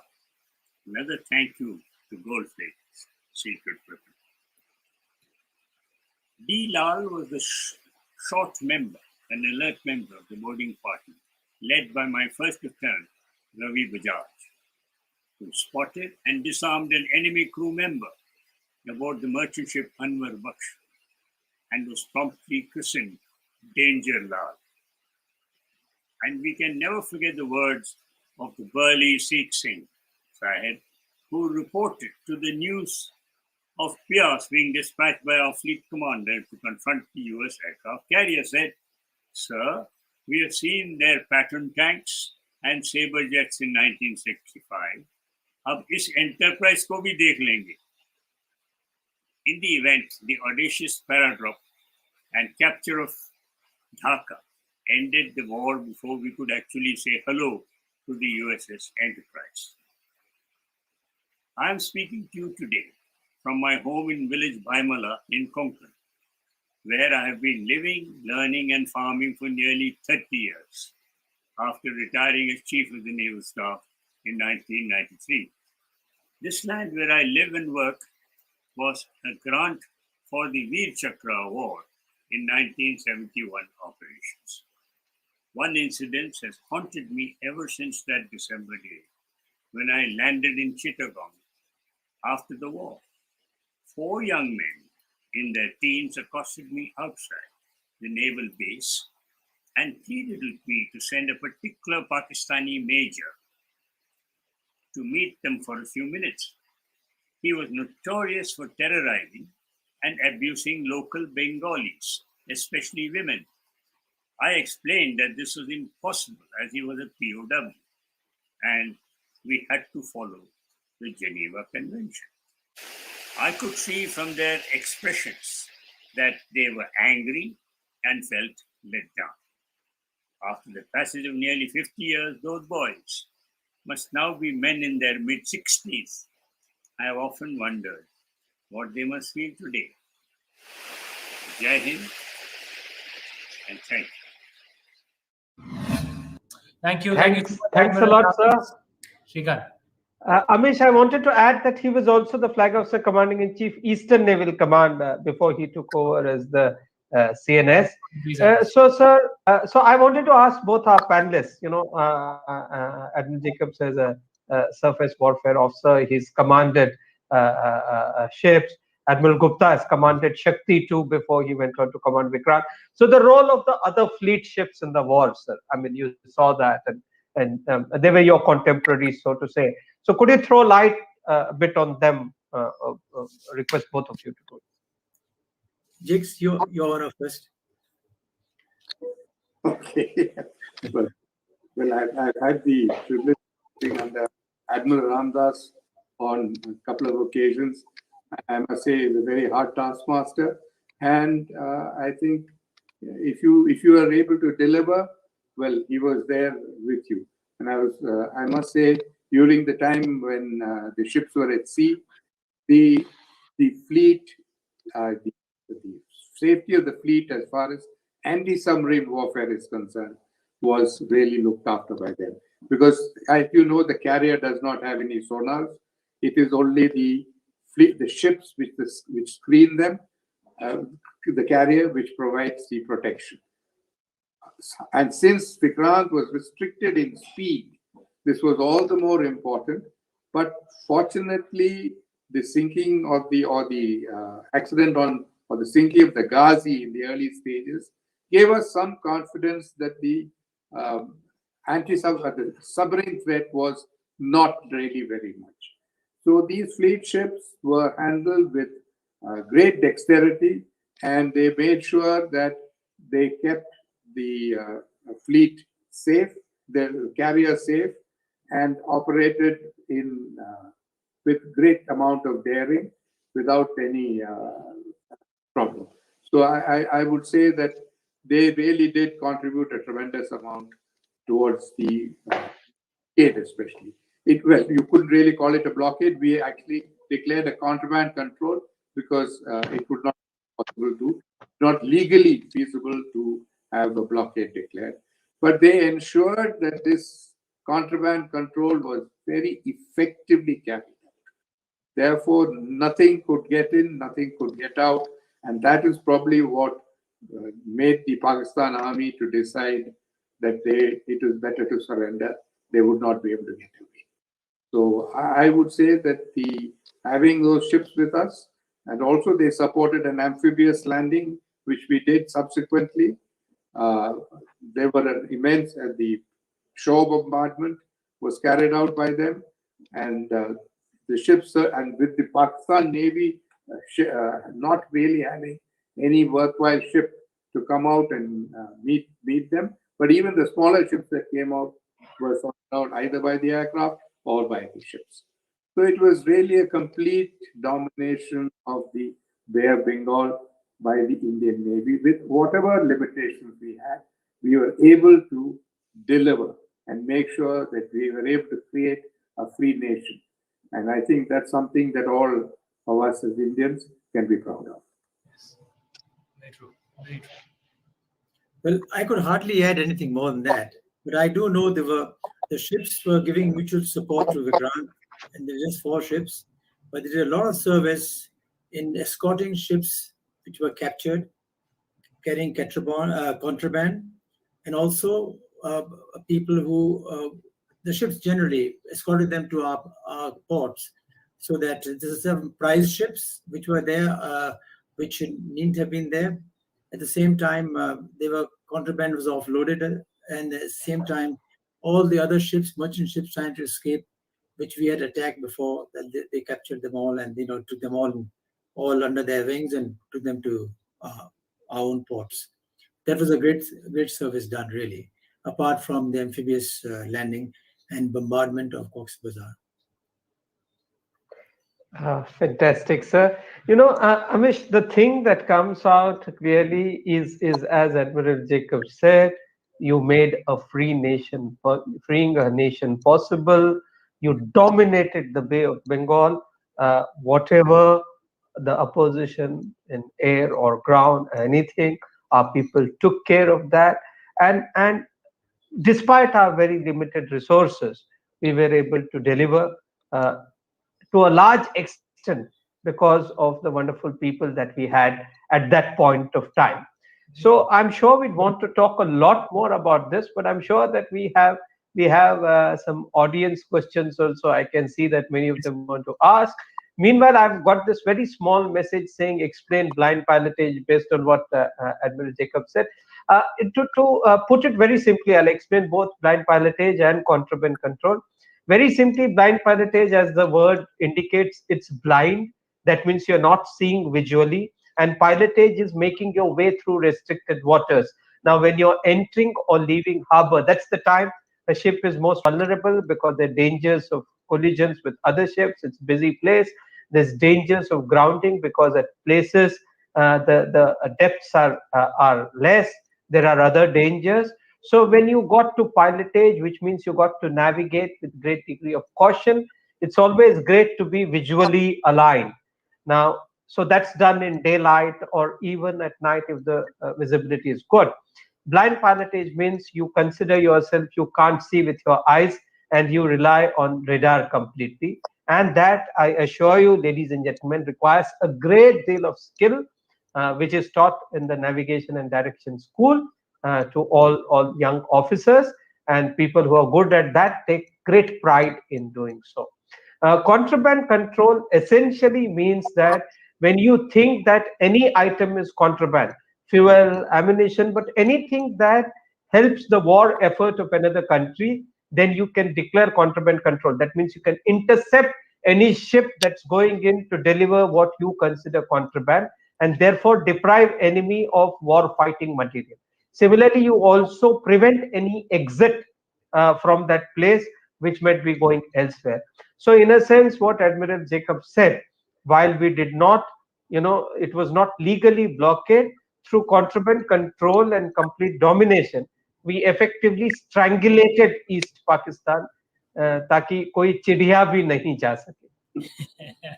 If I can add, Shrikant, if just for the benefit of the civilians here, if I have to draw a simile for you, piloting blind, imagine that you're driving on hilly terrain, on a mountainous road with your headlights off, guided only by your GPS. That is roughly the kind of skill that would be required for this. It's not for the faint-hearted. It's certainly not for the less talented. And I think both. And one more thing. उस वक्त जहाज में GPS नहीं होते थे. Radars didn't have GPS, and ships don't have brakes like cars have.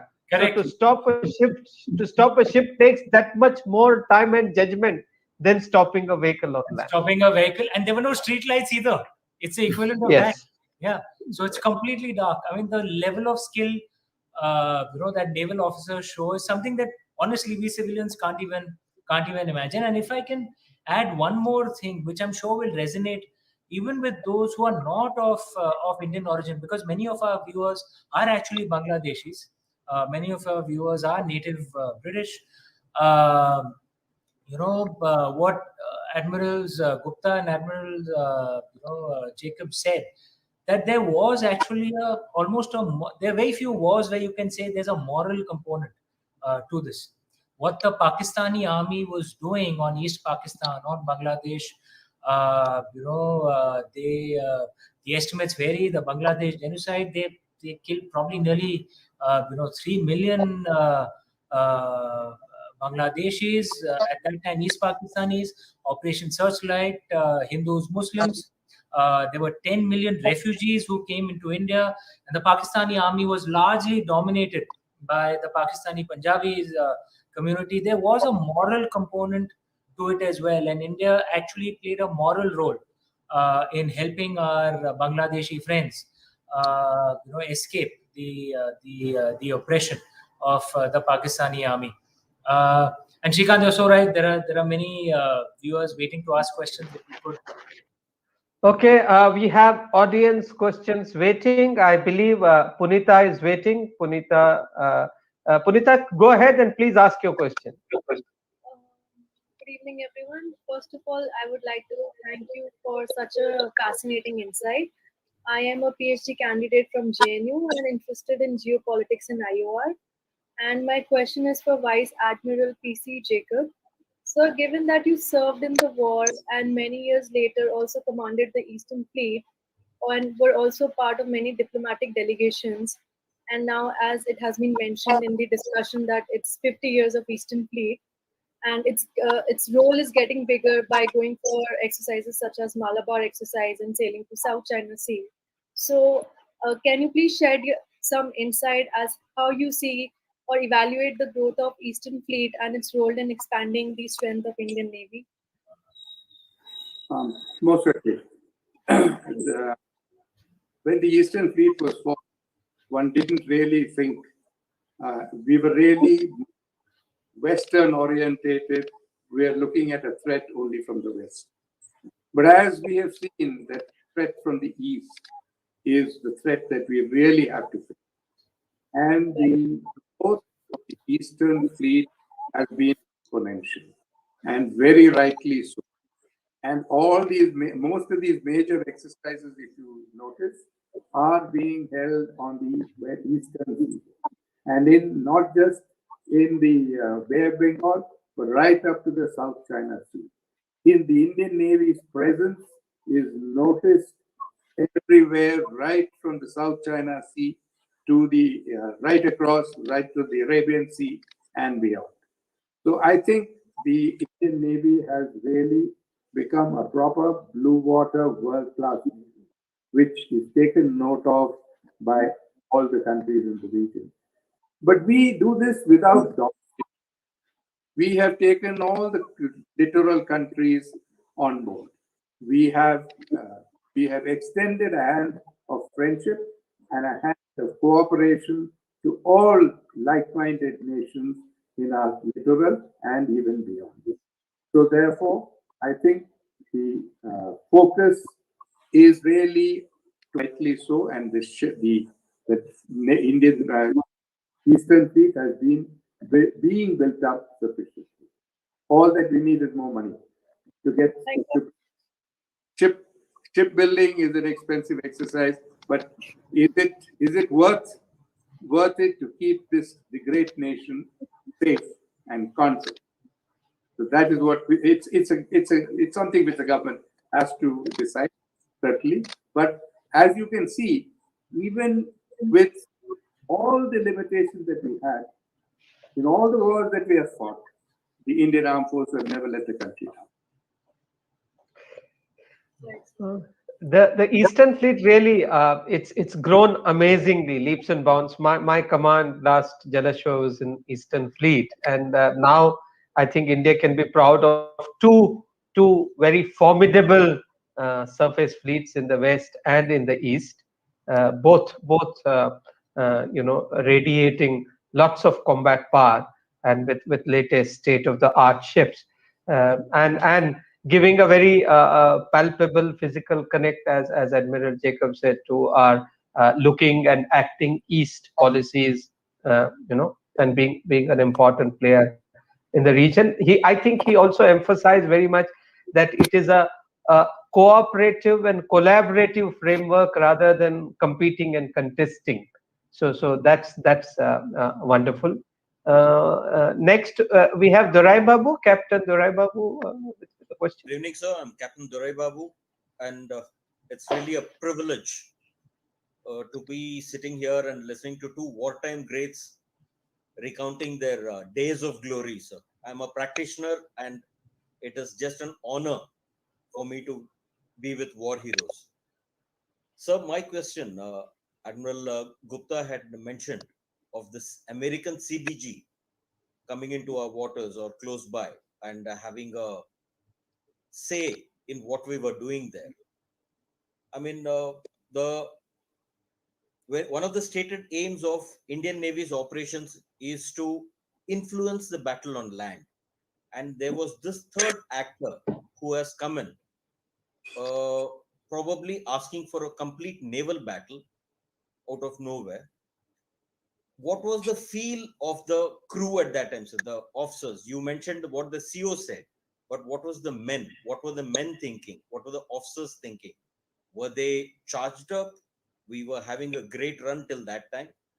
Were they very so the feel in the wardroom and in the mess decks, if you could just enlighten us, sir. I'd like to say that I don't think the entire crew was aware of what is happening. It's only the officer class who would be aware. And let me say that never at any moment did the Indian Navy or aircraft carrier at least feel that we will be attacked, but we did feel very much that they would interfere and break our blockade and therefore stop the war. And yet again, there would be an indecisive war at the end. So that was well known. But as it happened, the war didn't last more than 13 days. And even beyond anybody's expectations, it finished way too early, including our own expectation. And I think by the time the carrier came in, and I believe it came in, it had to revert back or hang around south of Sri Lanka, having come through the Malacca Straits. They didn't want to embarrass themselves at that time to come in and try and interfere because the war was already over. The surrender had been declared, and it was a very decisive war. And if I may add one more thing, that but for this war of 1971, in which the Navy took a very active part and took the war to the enemy, I don't think our Navy would have moved in the direction as we're moving today of building up our Navy, building up a blue water Navy. That was never in our thoughts. We always thought we were a land, our land was more important, protecting our land, and not realizing that always the British, the European powers that came in, all came in from the sea because they ruled the waves. So this 1971 war played a very big part in progressing the Navy as it stands today and keeps on growing. And our requirements keep going up. The politicians, the population of India, I think now are convinced the Navy requires strengthening at all levels at every time, and it has to keep growing. I hope I answered your question as well. Did I answer your question too? Yeah, very wise answer, sir. Captain Zarai Babu, do you have any further questions, sir, or can we move on to? So we could move on, sir. It was very well answered. I mean, it gives me the sense of what was going on out there and when you were there, sir. Thank you. Our next questioner, next one, I can see the name of Shruti. Shruti, can you please come in and ask your question? Can I start off by saying this was a fascinating discussion? I am a student of strategic studies, defense and strategic studies, and hearing first-hand information like this is amazing. So my question is to both Admiral S.K. Gupta, sir, and to Commodore Krishna, sir. So, S.K. Gupta, sir, you are a war hero, sir, and you are also a captain of the INS Vikrant, sir. So recently we heard a wonderful news about how an indigenous aircraft carrier, INS Vikrant, was being built, and it was set off for its maiden sea trip, sir. So if I may ask, what is your personal feelings about this, sir, this new Vikrant, sir? A very proud feeling, something that we've been waiting for years. But aircraft carriers are not built overnight. They take 10 years. In our case, it's taken longer. This is the first time we've made an effort in building an aircraft carrier. But the new Vikrant, I'm so glad the new aircraft carrier has taken the name of Vikrant, our first aircraft carrier. But with that goes the responsibility of performing as well for the new ship. There's a lot of things handed down from the first ship, where it proved itself in battle, and it proved itself in all spheres, never letting down the Navy or the country, apart from the fact that they were always, on certain war times, they were dry docked. So I think the onus lies on the new Vikrant to further build up on what they inherited. And to communication, sir, so what do you think the impact of this in the present generation, sir? I can't claim the kind of proprietarial possessive association that Admiral Gupta had with Vikrant, but we saw her. I was commissioned in '86. Vikrant was commissioned in '96, and we saw her. And we saw many teary eyes when she was decommissioned in 96. Couple of years ago, we had the same feeling when Virat was decommissioned.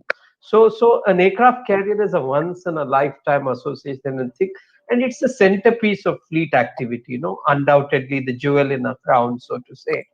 And therefore, to have an aircraft carrier, and to have an aircraft carrier that's built in India, is the very acme of achievement in shipbuilding. Mind you, Indian Navy has been in the forefront of shipbuilding. We've been the pioneers of making in India and Atmanirbharta right from 1960 onwards.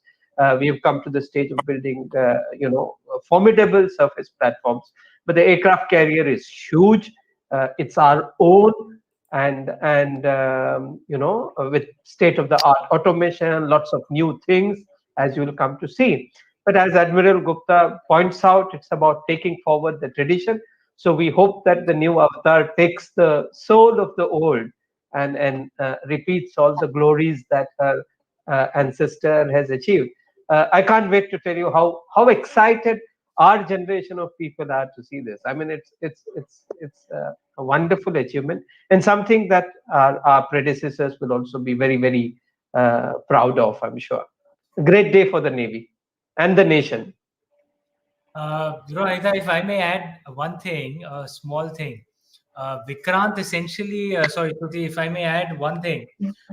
Vikrant in Sanskrit essentially means powerful or brave, right? And one of the lines that's repeated in literature often, especially in the Indian way, is that the brave never die. They always get reincarnated. They come back because the land needs them again. And Vikrant has come back in its new form once again with the Indian Navy to serve Mother India. I saw one pop-up question somewhere. Yeah. I think if I remember, it was from Prashant Kumar. If it can just be put up, that and sirs, this will be for both Admirals Gupta and Jacob, sir. That Prashant Kumar said that I heard that the Indian Navy helped in the reconstruction efforts in Bangladesh after the 1971 war. If you could tell us about that, sir. Chicks? Okay. Basically, the reconstruction efforts, because we had a lot of port facilities had been destroyed by us during the war. Apart from that, a lot of mines had been laid in by the Pakistani forces. So therefore, we assisted the Bangladesh, the nation of Bangladesh, in clearing up these mines, getting their port facilities back in order, and a whole lot of other civil works and whatever. We did a lot of assistance for reconstruction after the war, because we, to get that nation back on its feet took quite a lot of effort, not just from the Navy, but from the Army, the civil engineers. A whole lot of people have assisted that country to come back on its feet, and that is something which we can be proud of. That we are probably the only country which has gone into another country with an exit plan. If you see in other countries, whether it's whichever nation, somebody goes into Vietnam with no exit plan, goes to Iraq, no exit plan. We went into a country and had an exit plan. We had no intention of remaining there. We wanted that country to be a free, independent nation. And I think that's something that we as Indians can be. When we intervened, it was only to create a nation because of the atrocities that had been perpetuated, but we didn't stay. We only helped them reconstruct, and will continue to help Bangladesh in any way. While I'm on this, I would like to say one word about the IAC, the Indian Aircraft Carrier Vikrant, the new. It just so happened that I was the Vice Chief of Naval Staff. I took over in 1998, when we had a plan only for a sea control ship, which was around 13,500 tons. We, in our team there, we took a view that a 13,000 ton coming maybe 10 years, 15 years later, it would not be able to operate the kind of contemporary aircraft that it would be faced with. So we actually went to back to the government, though a lot of people said, don't go, you will not even get the money that you've been allotted. But we decided, because we found that the leadership at that time was very amenable. And in fact, I got 2 calls from 2 of the designers. I mean, one of the designers, the main designer of the aircraft carrier, his name is Captain Jitendran. He was subsequently the managing director of the shipyard when this ship was being built, to start off with. He is the one who designed the ship. We discussed this, our team discussed it, and then we went in for a carrier which could be built in India and not anywhere else. Therefore, Cochin Shipyard, which was a civil shipyard, was selected so that the first carrier which we built would be built in an Indian shipyard. So this indigenization is a thread that has been running through the senior leadership of the Navy right when the Navy was formed. So therefore, it is well entrenched that unless we become a builder's Navy, we can never be a major player in the world. So this aircraft carrier that you see today, I got the call from Jitendran this morning saying, sir, the baby is at sea, and let's hope that the trials of the aviation facilities work out well. Now, this is the kind of commitment we have had, because you know, if you lose that aviation culture, which officers with the caliber of Admiral brings to us, it will die out. You know, Admiral G.G. Gupta has led, he has commanded the aircraft carrier as well as the squadron, and that kind of an aviation culture takes over half a century to build up. So therefore, we should not allow this culture to die out from the Indian Navy. And that is why we fought and got this second carrier through Mr. George Fernandez, was Defense Minister, and the Prime Minister was the one and only Atal Bihari Vajpayee. Another real admirable team, if you ask. I remember them very well because I've had the privilege of having discussions with Mr. Fernandez on numerous occasions to get this sanction for this aircraft. It, of course, took much more. After that, there were many changes, many more additions, whatever. But that change from a sea control ship to a full-fledged aircraft carrier happened during that period. So I got a number of calls about this, saying that this was something which was to be achieved as Navy, which we can be proud of. Thank you. Amish, I know there are lots of questions and all that, but maybe, but maybe we'll have to the time is running out. It's a long evening, but I'd just like to, with your permission, make 4 or 5 quick sort of closing points to this very, very illuminating and wonderful discussion. I think one on the reconstruction in Bangladesh, I think Admiral Jacob brought out very well, exit plan. What we did was bring back Chittagong harbor, made it operational, made it available for port operations very soon, by innovative means. Later on, we also ensured that 4 of our minesweepers went and did minesweeping there. We did certain hydrographic survey in those ports. We also provided Commander Samant, Captain Samant then, to be in the staff of Bangladesh Navy to provide staff support. So there's lots of ways in which the Indian Navy and indeed the Indian Army and Indian Air Force helped our Bangladesh counterparts, but with an exit plan. Associated with this was a moral component. We ensured that the Pakistani POWs were treated well, but protected from Bangladeshi people, where there was justifiable anger. And also ensured security as far as people in Bangladesh was concerned. Second point he's brought out, indigenization has been an article of faith with Indian Navy throughout, and that's something I think you can see with a lot of buy-in and stakeholdership from everyone down the line, his own role there. Third point, it takes centuries to create a tradition and culture. If we built an aviation culture of the sort that we have produced heroes like Admiral Gupta, then we got to continue it and the country must also be invested in creating that culture, because if you lose it, then you lose the art of flying at sea and operating aircraft carriers. So I think these are some brilliant takeaways that I at least see from this discussion, apart from the thrilling story of Vikrant and Eastern Fleet in the 71 war. I hand over to you for anything that you might want to say after this. No, thank you, Shrikant, Admiral Gupta sir, Admiral Jacob sir. Thank you so much for coming here. And I know I speak for all the civilians who are watching this. All among the viewers who are from the armed forces background, they would know this already. But I know I certainly speak for all the civilians here of how proud all of us are of our armed forces.